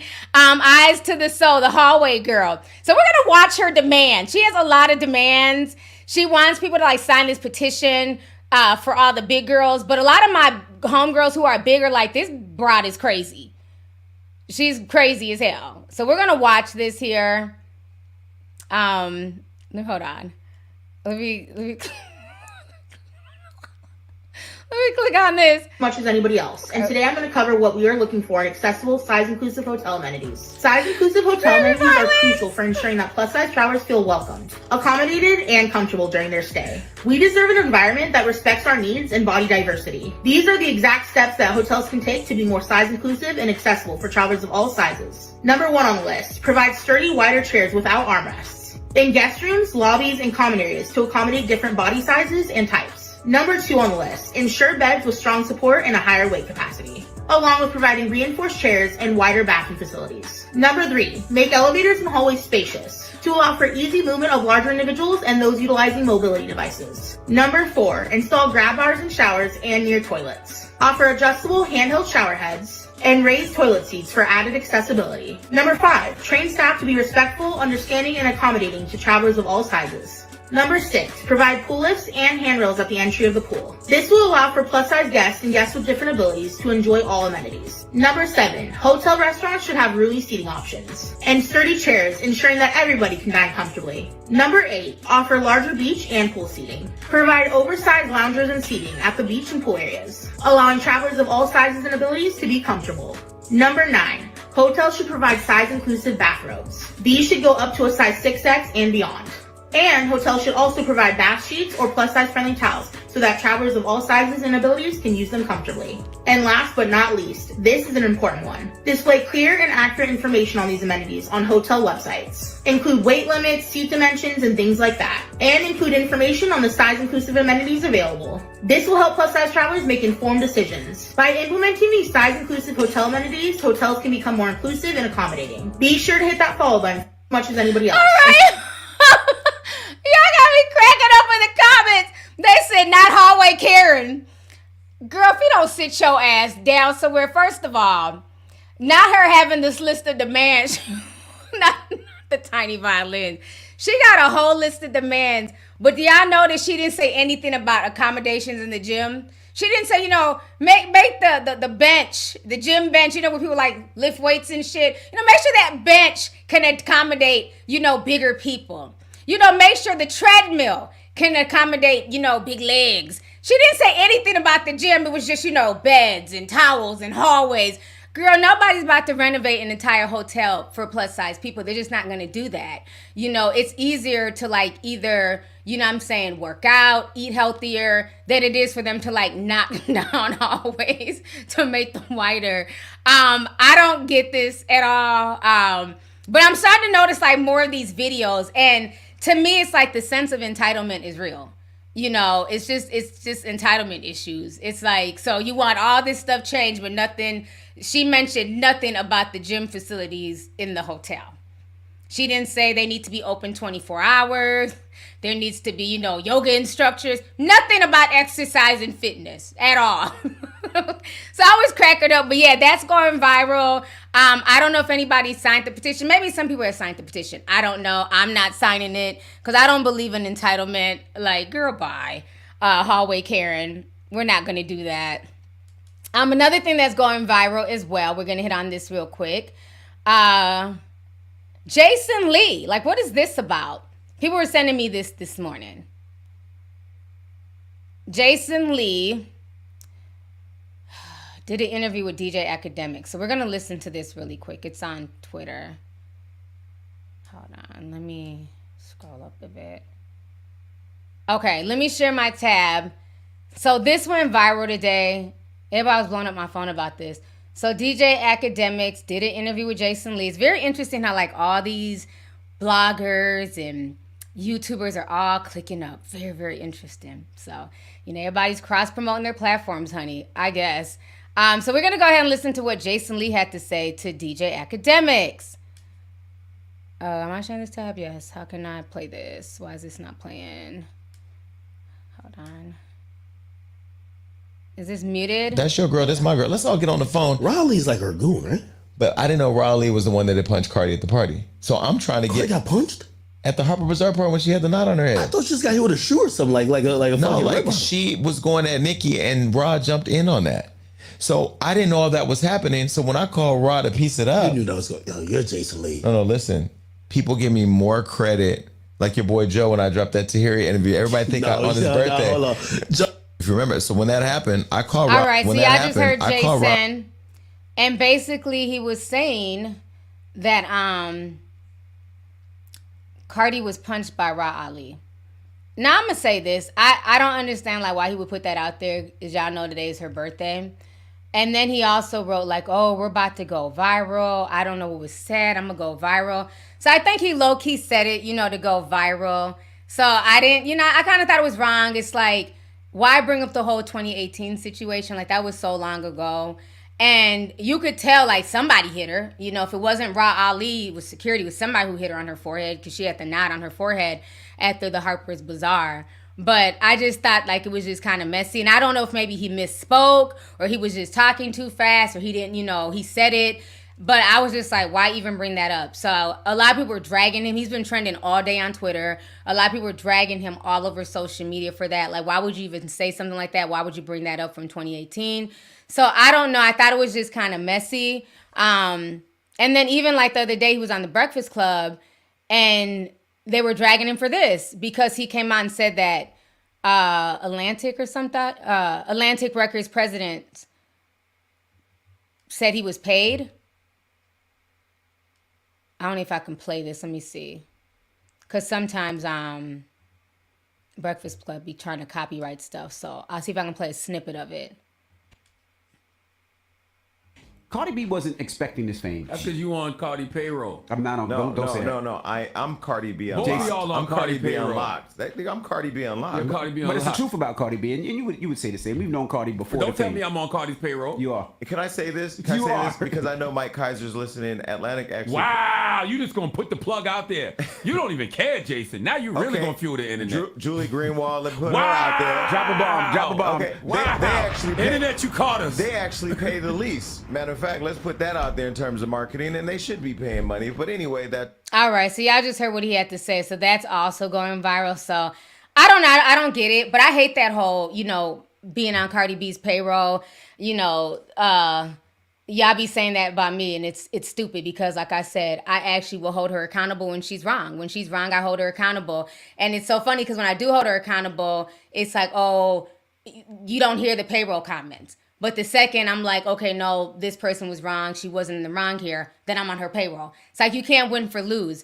But I just think that, it's just kind of messy. I don't think he should have said that. I don't think it should have been brought up, And of course, they're going to go for sound bites. So I don't know if he went into it purposely trying to do that, Jason, to go viral, because he posted a picture with him in Academics and he was like, oh, I don't know what I said, but it's going to go viral. You know what you damn said, Jason. Like, stop being messy.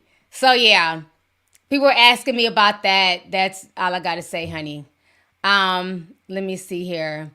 Thank you, Asia. Asia Black Girl says, you call out Cardi and you still report on her. Thank you. And that's what I said. And that's what's so funny because a lot of y'all's faves who are Team Nikki, let's keep that real, they never hold her accountable. They be scared. They be like, oh no, if I hold Nikki accountable, she's going to unfollow me. I don't want to lose a follow from Nikki. You know what I'm saying? And no, I don't care. Like, I'm about to do my commentary. If you wrong, you fucking wrong. And if you're mad enough to unfollow me because I'm keeping it real, then were we ever even cool in the first place? You know what I'm saying? So, no, if somebody's wrong, I'm going to call them out, period. You know what I'm saying? So, it's like, that's why, like, sometimes I just try to stay off of, like, any Cardi B or even Nicki topics, honestly.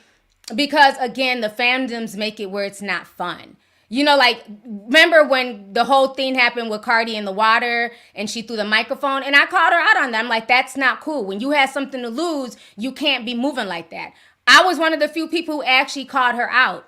Then what did Barty Gang do? Barty Gang turned on me. Now we cool now, Barty Gang. But I was kind of salty because I'm like, okay, so now I'm being attacked by Barty Gang because I held Cardi B accountable. But then if I don't hold her accountable, then I'm getting attacked by the Barbs in my DMs. So it's like, I get tired of like constantly, you know what I'm saying, getting attacked by these fandoms. And I keep trying to tell y'all, I might look young, but I'm grown. I don't have time for a bunch of emojis in my DMs and death threats. It's weird.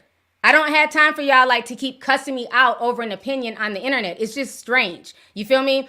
And so then, remember, they started that thing and was like, oh, DJ Academics, Joe Budden, and Lovelyti needs to go to jail. But somebody from Barty Gang started that about Meg Thee Stallion. Like, why should I go to jail? Because I have an opinion because I'm not a fan of Meg? Like, y'all are crazy. I should go to jail because I have an opinion?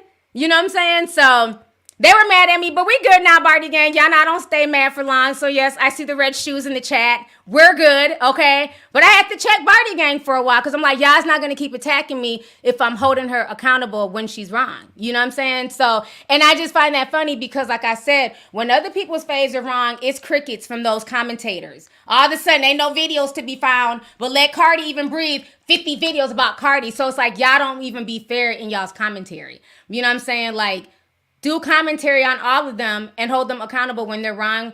If you rocking with them and they're right, you know what I'm saying, then rock with them. But it's definitely biased. I see that. But it's like I'm the only one that gets attacked. You know what I'm saying? But I will say this, the Barbs have gotten better. Y'all don't attack me as much as y'all used to. They have gotten a little bit better, you know. And, you know, my favorite Barb is Malachi Honey. So that's the only reason why I don't, like, go in on the Barbs as much because I really, really love Malachi. Like, that is, like, my Barbie sweetheart. And he is like, oh. You know what I mean? Like, he is, like, the biggest. Like, he's always posting Nicki Minaj videos and shit in the Telegraph. Like, oh, throwback of Nicki Minaj. You know, so we be in the Telegraph just cracking up. Everybody else in Telegraph is Barty Gang. But he goes so hard for Nicki, honey. That is, like, he is such a unicorn. So him and Daishin in the Discord, they're, like, the biggest Barbs. And I love my Barbs in Undertone. So that's the reason why I don't drag y'all, because I really, really love the Barbs that love me, you know? So I don't take it personal, but I just get tired of, like, the emoji wars. Like, I'm trying to, like, be in my DMs for business, and it's just emojis. Yes, look at my chat, emojis. Where'd the beehive come from? Child, Boomy, really? Not the beehive in here. But yeah, it's funny. So yeah, we back good. We good, Barty Gang. We good. But yeah, it's been an interesting day. You know, let her enjoy her birthday. Like, y'all, let that girl live. Goodness. Kelly sent $5. She says, Jada to Tupac's Ghost. I promise you I won't ever love another. Y'all are still dragging Jada. Oh my gosh. Dexter Davis says, what's up, T? Looking real lovely this evening. You should definitely do your next event in Orlando, Florida. By the way, my name on the Discord is King Judah 92. Okay. Are you going to send me a message on Discord? Do you have like a hookup in Orlando where we can do an event? That'd be fun. I would like to do an event in Florida. So thank you. I appreciate you. I love my Discorders.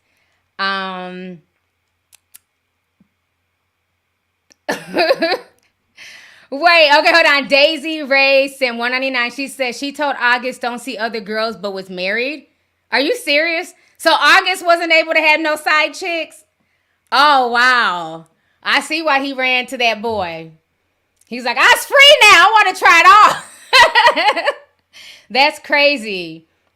Okay, let me see here. Daisha said $9.99 says the thing you said about Will and Jada was no lie.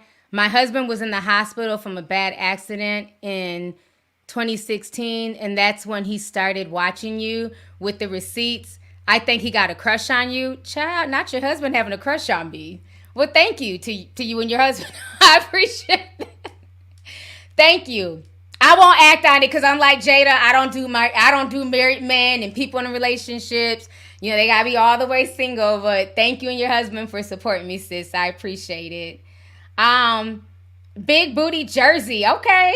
She sent 20. She says, why was Jada smiling when Huda was bringing up her separation? Also, I think the whole mess is Jada's resentment for putting her career on hold to have kids and watching Will advance in his career. She wants Will to suffer publicly. But my thing is this, though. I mean, Jada had, some movies. Like, she was in Low Down Dirty Shame. That was a good movie. She was in Jason's Lyric. I remember I went on my first date when I was like in 7th grade to see Jason's Lyric. That was my very first date. We went to see Jason's Lyric. And then I remember this scene when they were like naked rolling around in the flowers. The guy's mom and dad was like, you guys need to cover your eyes. Yes, this was in the, like, cover your eyes. We're like, try to peek and shit through our fingers. Well, yeah, I remember her from Jason's Lyric. She was in Set It Off. What, Tales from the Hood. She was in Woo. I mean, she had a decent career, but I wouldn't compare her acting career to Will Smith's and his, like, major blockbuster roles. And then she had that rock band for a while. I mean, Nutty Professor. I mean, so she was in, like, a lot of stuff. She was in Gotham, Scream, The Matrix. She's done a lot. So I don't think her career suffered. Like, people are acting like she was only in, like, 1 or 2 movies. Like, she did a lot. I don't think her having kids really affected her. Do y'all think it affected her? Yeah, Menace to Society. Yes, thank you. Jada was in a lot of movies and TV shows. So I don't think Nutty Professor, yes. Jay, you're not going to judge me because I went on my first date in 7th grade. It was to the movies. Y'all not going to judge us 90s kids. First date, movie theater with parents who sat right next to us. Y'all kids be dating in the 5th grade on your own, no chaperone, no nothing. Okay? We went with his parents. That was my very first date. It was cute. That's it. That's all. Okay? I think that's a cute age with parents. You know what I'm saying? Wasn't like we were just left to our own devices. But yeah, we went to go see Jason's Lyric. So every time I see them, I'm like, oh, this was for my first date. I don't know whatever happened to him. He ended up, I think he moved to Chicago or something. So I don't know. But my first date, if you're watching this, hey. He was real cool. I think he ended up moving to Chicago. That was so long ago. But yeah, back in the day, we were chaperoned with parents. We weren't just left to our own devices. So don't you judge us. But yeah, I don't think her career was really affected. I think her career was stellar. I think she had a good career. Maybe she wanted to win awards and stuff and she didn't win awards. But hell, neither did Will Smith. He didn't win a whole lot of awards like that either. They were like a really dope couple together. So I don't think she sacrificed a whole lot to have kids. Yeah, you had to take a break a bit, raise your kids and stuff like that. But she was still living a good life. Like, she didn't have to worry about bills and trying to make ends meet. And you're married to Will Smith, one of the biggest stars on the planet. So I don't think that was too shabby at all. But thank you for the super chat, sis. Your future husband for life. Wow, I like that name. Very powerful. Speak that into existence. Said 1999 says, hey T, I'm not off the market yet. Let me get you in that white dress down the altar. Y'all are really spitting some strong game tonight. Thank you so much. And thank you for the super chat. I appreciate you. I appreciate it. Somebody said he gonna be in your DMs later. Let's see here. Jessica J says, T, you are in rare form tonight. I love it. Love you. Thank you for coming through, sis. Omolara, I love that name. Send $20, says, T, I've been feeding for your content all week. I'll catch the playback. Grad school is kicking my behind with all these papers. Masters in social work. Love you, T. Thank you for feeding me midweek. That is awesome. Thank you so much for the super chat and good luck with everything. You know what I'm saying? Keep your head in them books and, you will be graduating sooner. So thank you so much. I appreciate it. Shout out to all my folks right now in college, in grad school, in tech school. You know what I'm saying? Just trying to get their degrees and get things done. So thank you guys for coming through. I'm glad I can give y'all somewhat of a break from everything. Let's see here. Kels says, I just finished class. I think I read that earlier. Yep, I read that earlier. Bianca sent 199 says, Jada got the strap on for Will Smith in August. You know what? I'm not even gonna address that. I'm not gonna address that. Next. y'all are being messy. I'm not even gonna address that. So let me see here. I've been on here for an hour and 40 minutes. I think I touched on everything. I want to touch on one more thing before I go. Damn, it's 9 o'clock. I'm sorry. I didn't know it was this late. Hold on real quick. I want to touch on one more thing. Von Shay. Gunplay's baby mama. I don't know like why or wife or whatever. Okay, so shout out to my boy. We in Miami podcast. Stunna, check your DM. I'm still waiting for the help. So check your DM, Stunna. But yeah, so my boy, We in Miami podcast, they interviewed Von Shay. So we're going to watch this real quick. Okay. So Von Shay is Gunplay's ex-wife. And it's so interesting now, like, she will not, like, just be quiet. Like, she's just blasting Gunplay. Like, she just had no idea about this guy. Like, she had no idea what he was on. And now she's like, if she's not on Instagram blasting him, now she's going on We in Miami podcast to blast him as well. So, and shout out to them. They've been doing their thing. They were on Love and Hip Hop Miami this season. So, very proud of their growth. So, we're going to watch this real quick. A few months back, you and Gunplay were here. Everything was so good. Yeah, like, what happened? It was honestly going good. Right. It's when the whole chain situation came out. Gunplay bought Rick Ross a chain. Without my approval. People keep saying I married this man for money. There was no money to have. Like, my dad was making sure we had. Because when I met him, he was f***ed up. I married for love, not money. I wanted to help him because I felt like as your wife, I want to support you and bring you up. But don't sit here and act like you was Jay-Z or some shit. Let's be for real. Like, my parents were taking care of me and a grown-ass man. Like, I just felt like, why are we gifting somebody who's a multimillionaire a big chain? So that's where our beef kind of started. It's just like priorities. Like, I felt like my priorities was my daughter, her health, and our finances. His priorities were, I want this certain look. And he was just like, oh, no, I got to thank my brother. Send his a thank you card. So, like, does Rick Ross be looking out for him? Like, I had questions all the time. I'm like, hey, he's like, oh, no, I don't want to bother that man. Like, you know, I don't want another man paying for my but you letting my daddy pay for your shit. When I came into the picture, they weren't even on speaking terms. I don't blame him from distancing himself for richer than us. Like, this is all going on. You don't want that on your brand. I wouldn't. So we see, like, little baby them giving they $200,000 for their birthday, like, you know, shit like that all the time. right, So it was yeah. like, So he didn't take care of you, like pay the bills? when I met him, I had my own place. You know, we hanging out. He comes spend the night because he was drunk. Well, a few days turned into a few weeks, and I'm like, okay, we gonna go home.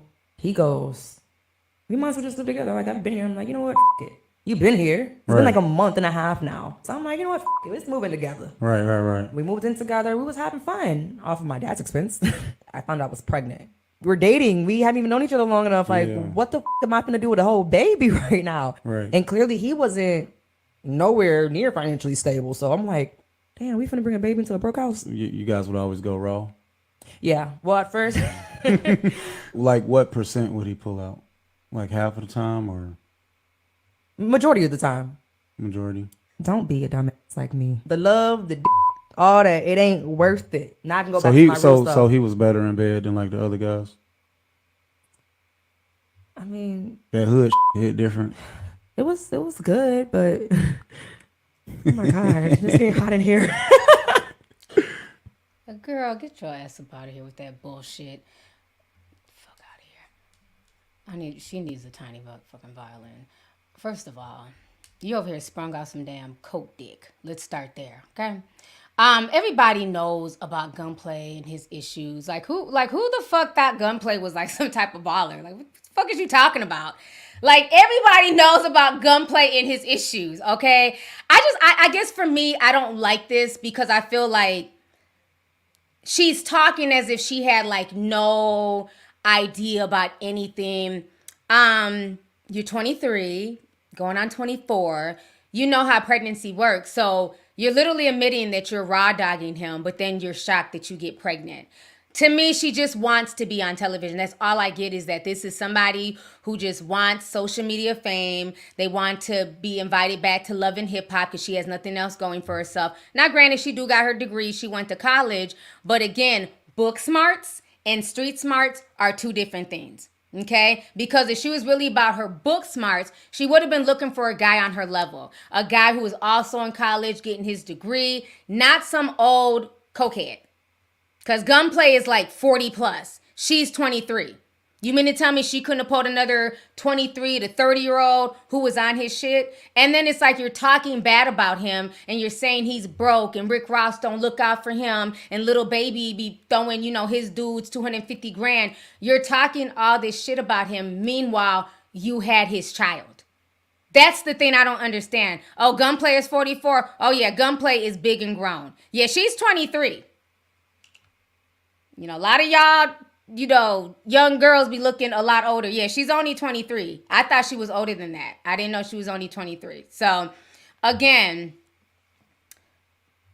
you had his baby. You just admitted to Stunner that you were letting him hit it raw. So what did you think was going to happen?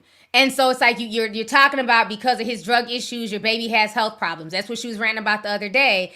And it's like, but you knew that this dude, like, he's literally on YouTube doing lines of coke. Like, everybody knows Gunplay's drug issues. He's been in and out of rehab for years. So why now shame him now that you guys are not in a relationship? Like, why go on this hobo tour, like, constantly, like, going in on him? And I'm not saying that Gunplay is innocent because, again, he was arrested and, I guess charged. He put a gun to her and the baby and stuff like that. So he has a lot of fucked up issues himself. But for so long, she tried to hide those issues and make it look like everything was all good. And now that the relationship is over, she's posting all these videos of him breaking the television and being drunk and messy. And I just feel like she's doing it for clout. I don't feel like it's come from a very sincere place, And it's like you got pregnant by him because you wanted proximity to fame. Like, let's just keep that real. I don't care if he was broke or not. A lot of famous people are broke. She wanted proximity to his fame. That's why she ran and got pregnant by him, because if she was really smart about it, she would have been like, you know what? Okay, this coke dick is good. You know what I'm saying? People get high, fuck 24/7. And that just would have been it. It had just been some coke dick. That's it. But she literally was raw dogging him and got pregnant by him. So she went into it on some stupid shit. I don't feel bad for her. So, like, for her to keep complaining and talking mess is just insane. So somebody said there's no way she's 23. That's what the streets are saying, that she's 23 years old. So I don't know. But then the other day she was going off on Amara La Negra. So they are into it. And I'm trying to catch up on Love and Hip Hop Miami. I've been like slacking. I think I'm like 3 episodes behind. So maybe I'll finish catching up tonight. I'm on the episode where Mama D and Suki get into it. But I'm trying to find the video of her, because she was snapping on Amara. Okay, here she goes. So I just feel like she's doing a lot of this to get like Mona Scott to bring her back to Love and Hip Hop. Because she only got on because of Gunplay. Let's keep that real. All right, we're going to watch this real quick. Her girls from free. I'm going to air all this shit the fuck out. I am over this. I want y'all to go on my page right now. Scroll through my shit and go tell me all the pictures and the dates that I've known Amada. We standing there with each other's kids. Matter of fact, if this bitch only known me for a few months, then how the fuck did I know? And I'm sitting in the house and I got pictures of the random ass niggas she picked up off the street staying on her couch to watch her girls from free. You want everybody to know you taking care of your kids. Bitch, you're a liar. You literally take random ass motherfuckers off the banana boat. The bitch literally stood there at Mother's Day's brunch talking about oh yeah, I picked him up on the street. He just came over here illegally and he's staying on my couch to watch my girls. If it wasn't for me, her girls would have been still in that motherfucking bathroom. Who the fuck leaves their kids, they twin girls, in the bathroom of Cheesecake Factory, fucking with a random ass nigga that's drunk for over 30 minutes. If I didn't say of the random ass niggas she picked up off the Okay, I guess it's muted. Goodbye. Yeah, I think at this point she's looking for clout. So this commenter stated perfectly. They said, Von Shay, seek help. You're mad at Amara when you should be mad at your damn self. You had a baby with a known drug addict. You decide to go against your family to marry him. Truth be told, we wouldn't even know y'all had anything going on if you would stop going live and stop going to the blogs. At some point in time, you have to take accountability for your decisions and stop trying to blame Amara. I would have distanced myself from you and your attention-seeking grown adults. So yeah, this person was saying some real. I think people are just tired about her. People are tired. People are over Von Shay. I hope they don't bring her back. I think she needs to go. Go find a hoochie daddy. In the words of Sexy Red, go find a hoochie daddy and leave us alone. Because Von Shay, she's been doing way too much on social media. I'm over it. I'm over her playing victim and acting like she just had no idea. And, she was just blindsided by Gunplay. First of all, his name was Gunplay. That name alone would have been like, no, I'm cool. I'm not talking to a guy named Gunplay, okay? So, I don't know. I just feel like she's just doing the most. And then it's like now you're trying to blast Amara, but Amara was just your friend, you know what I'm saying, at the beginning of the season. So it's too much. It's too much going on right now. Let's see here. Yaami or Yaamil said 1999 says, hey from Las Vegas, I finally caught my first live. You always make my day when I watch your videos. Thanks for providing such immersive experience and sharing your unbiased content. I'm gonna buy a violin for the next live. Thank you so much. I appreciate you. Thanks for coming through, love. I'm glad you're able to catch me for the first time, so thank you.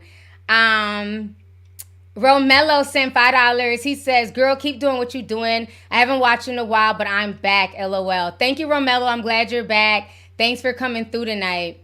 So, y'all, this has been a great chat. We had like close to 10,000 people in here. So, thank you, guys. It says we have 12 new members. Thank y'all for joining the membership. I appreciate it. And I will be working on a true crime tea time this month. It's October. So I'm going to be working. I know y'all been waiting all summer. So I'm just trying to figure out a story. If y'all have any ideas, let me know. But I'm trying to figure out a story to do for True Crime Tea Time. I will also be working on a deep dive. The deep dives will come later on in the month. So yeah, this has been like a wonderful stream. I appreciate everybody who came through. Y'all want me to finish talking about World War III?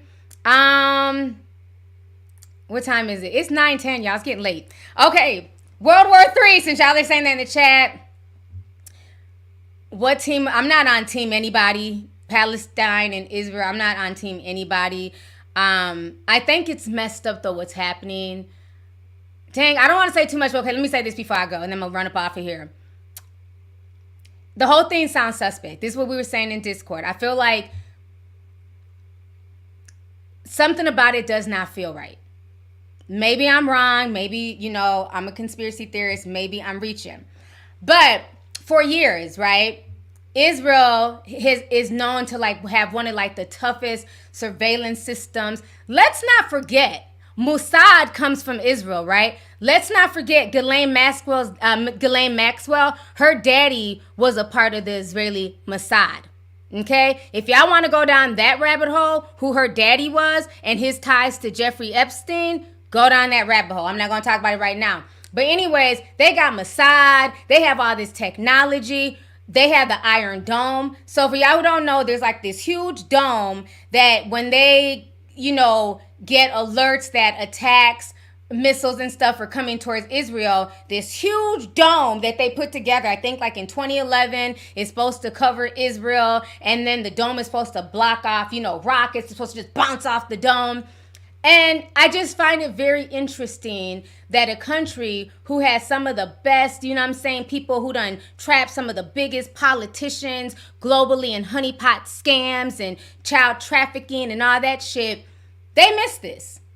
How did Hamas they were flying down on parachutes and in planes at a damn concert in Israel. And they just came, they landed, just started blasting people. Where was the dome? Where was the dome to knock these people before they could come into the vicinity?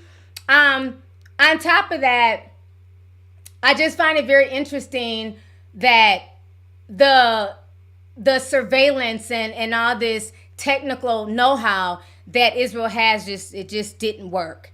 And then another thing, where did Hamas get all this money? They said what ended up messing up the dome was because they were shooting 4 to 5,000 rockets.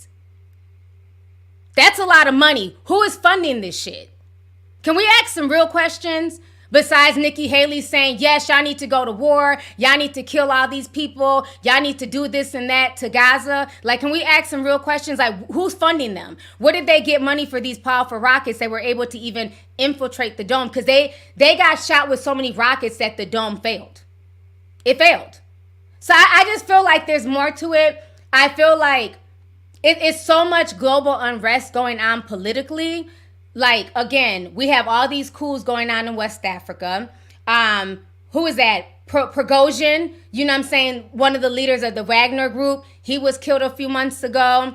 You know, so now there's like a bunch of disarray. They're trying to figure out, you know, how are they still going to get help from Russia against France? France is backing out of Niger.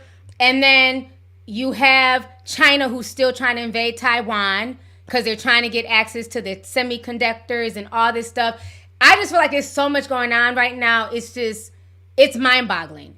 Like, it's like at times I can't even sleep because it's like my brain. Yes, Iran, everything. Haiti, the kidnappings. It's like it's so much shit going on globally, like for real. That's why I tell y'all all of this celebrity tea is cool, but y'all better keep up with what's going on internationally because everything that's going on internationally is about to affect us. We're already sending money over there to go help Israel. You know what I'm saying? We're already like trying to like get involved in some shit on top of this stuff that we're dealing with Ukraine. So I feel like as a kid who grew up in the 80s, yes, Bible prophecy, but I feel like I'm living in like a real life G.I. Joe episode.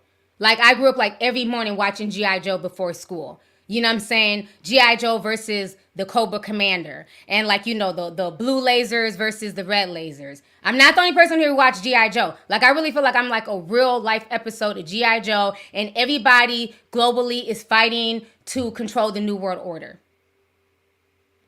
And on that note, I gotta go. I'm out. So I think though, like, I feel like this is going to be the catalyst right now that's going to lead us into World War III. And if you watch my deep dive, I was telling y'all, like, low key, it's already started. You know what I'm saying? But again, it's not going to be so much war on the battlefield. It's going to be technological. It's going to be AI. It's going to be hacking into systems, into water systems. We already had the hacks with the pipelines. We had the hack in Florida that could have killed the whole city down there in Florida if somebody wouldn't have spotted that they had raised the fluoride levels. And that was just 2 years ago. So we've been getting hit with cyber attacks left and right. So it's a lot. It's a lot of stuff that's going on right now that we really have to pay attention to. The resources in the world are dwindling. And a lot of these countries, the so-called third world, they're not having it anymore. They're fighting back. They're tired of colonialism and things like that. So like I told y'all during the Montgomery boat brawl, I told y'all back then that there's a spirit that's going around internationally where a lot of these countries are tired of being used. They're tired of being stepped on. Even with Gaza, you got to feel bad for those people. I don't even understand like how that country or that little piece of land is even able to exist. These people cannot leave. They can't just say, I want to leave Gaza and go on a vacation to Florida or go to Egypt. They are stuck. It's an open air prison. And if they go too far out to sea, they'll be bombed. If they go too far to the border, they'll be shot. So it's just a lot of like real evil shit that's going on in this world. And it's sad. And that's why I say like, you know, be grateful. Like, even though, yeah, we have issues here in America, you know, every day is not perfect. You know, y'all know I've dealt with depression and just so much stuff I've been through over the years, you know, so I still have my battles that I deal with day to day, right? So even though we go through a lot of stuff here, just be grateful. Be really grateful for like what you have. It may not be the best or the best. You may not have the newest this and that. You might be struggling to figure out what your next moves are in life, but be really grateful because there's really people out here who they don't know right now if they walk out their house, if they'll just be bombed. You know what I'm saying? They're literally telling people you got 10 minutes to leave the area. Do we stay in our house and risk our home being bombed? Do we run outside and risk getting blown up? Like, these are videos that we're watching. Like, I went out to Twitter the other day, and it was just so many bodies on Twitter. I'm like, this is just so sad. You know, because for me, when I see stuff like this, like, I don't care. Like, y'all know, I don't care about race, gender, sexual orientation, none of that shit. Because at the end of the day, we're all human beings. And like I always tell you guys, one of the things that we're trying to do as human beings, we're just trying to live, take care of our families, you know what I'm saying, and make it through this thing called life. So it's really sad, like, what's going on overseas. It's heartbreaking. It was heartbreaking watching like those young Israeli kids. They're just partying and having fun, and to see them get shot on camera. And then you flip to the other side. You have the people in Gaza who don't have anything to do with Hamas. They're not even allowed to leave the strip, and they're being bombed on. So it's a bunch of destruction on both sides. And it's like, I don't even know what to think because all of this is so old. Like, they've been fighting over this land in the Middle East since before I was born. Like, this has been going on like throughout our whole childhood. But unfortunately, we've had the comfort of just watching it from the television. There are kids who were born into that. All they know is bombs. All they know is, you know, being on edge and PTSD. So it's unfortunate. It's really sad what's going on. So I feel bad for everybody on both sides. Like, war is not a good thing. And, you know, unfortunately, people make money off of war. So when I see like Nikki Haley and other people like champion this shit, and it's like, bro, like, there's really human casualties on both sides. Like, this is not a good thing. How about we try and figure out what's going on and let cooler heads prevail? But to me, I just feel like there's something fishy in all this. I don't believe that it's happening the way that they're saying it's happening, because they have too much security and technology for this to be a surprise attack. You know, and then you have like over there in Iran, they're like celebrating it. So I don't know, man.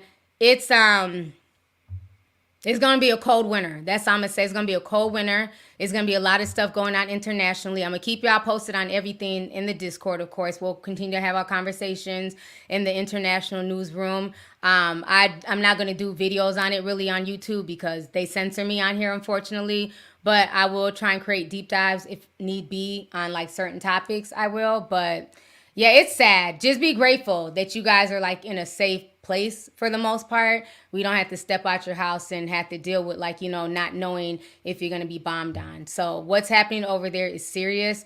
And until they can figure something out, it's going to get worse, you know. And like I said, even with the whole Russian-Ukraine situation, it's very sad because it's the citizens who don't want to have anything to do with this. The Russian citizens also, they don't want to be in a war. They don't want to have anything to do with this. The Ukrainians, they don't want to have anything to do with this. It's all of these puppet masters, and they're using the people globally as puppets, you know?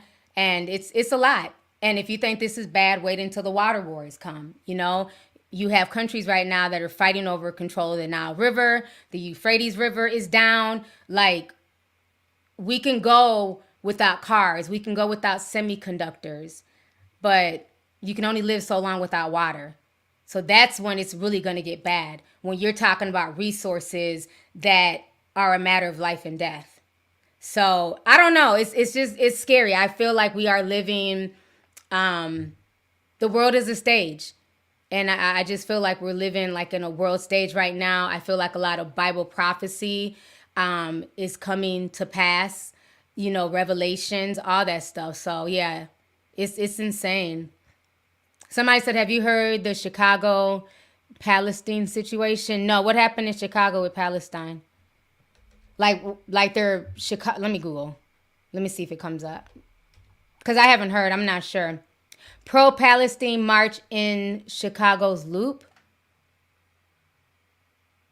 Here come the fact checkers. They're saying it's from 2021. So what happened? Were they fighting or something? Hold on. Let me see if I can turn this on. Okay, I'm going to share my screen real quick and then I'm going to go. Give me just a second here. See what happened in Chicago. In Chicago. They are holding a rally and march right now along Michigan Avenue. CBS 2's Jamont Terry has more on their message. Here in downtown on Michigan Avenue, there is a large crowd gathering. They are all here in support of the Palestinians. They're also rallying against Israelis' war crimes that they say have taken place in Gaza. Now, they claim that more than 900 Palestinians, including 140 children, have also been injured in this war that have taken place over the last few days. Again, many people gathering here in support of the Palestinian side of this conflict that continues to take place. And we're going to hear from them and hopefully have a full report coming up on the CBS 2 News at 10. All right, let me come back on the screen. What I learned today at Hallis Hall, running back. So it looks like there's like protests and stuff that are going on out here in America. So yeah, it's crazy. Like I said, y'all, stay safe. Some girl apparently pepper sprayed a Palestinian girl today at school. Oh my gosh. So you're saying like the Jewish and the Palestinian kids at your school are fighting? That's too bad. That's really, yeah, it does. It's almost like Game of Thrones and just all that stuff. It's crazy. Let me see here.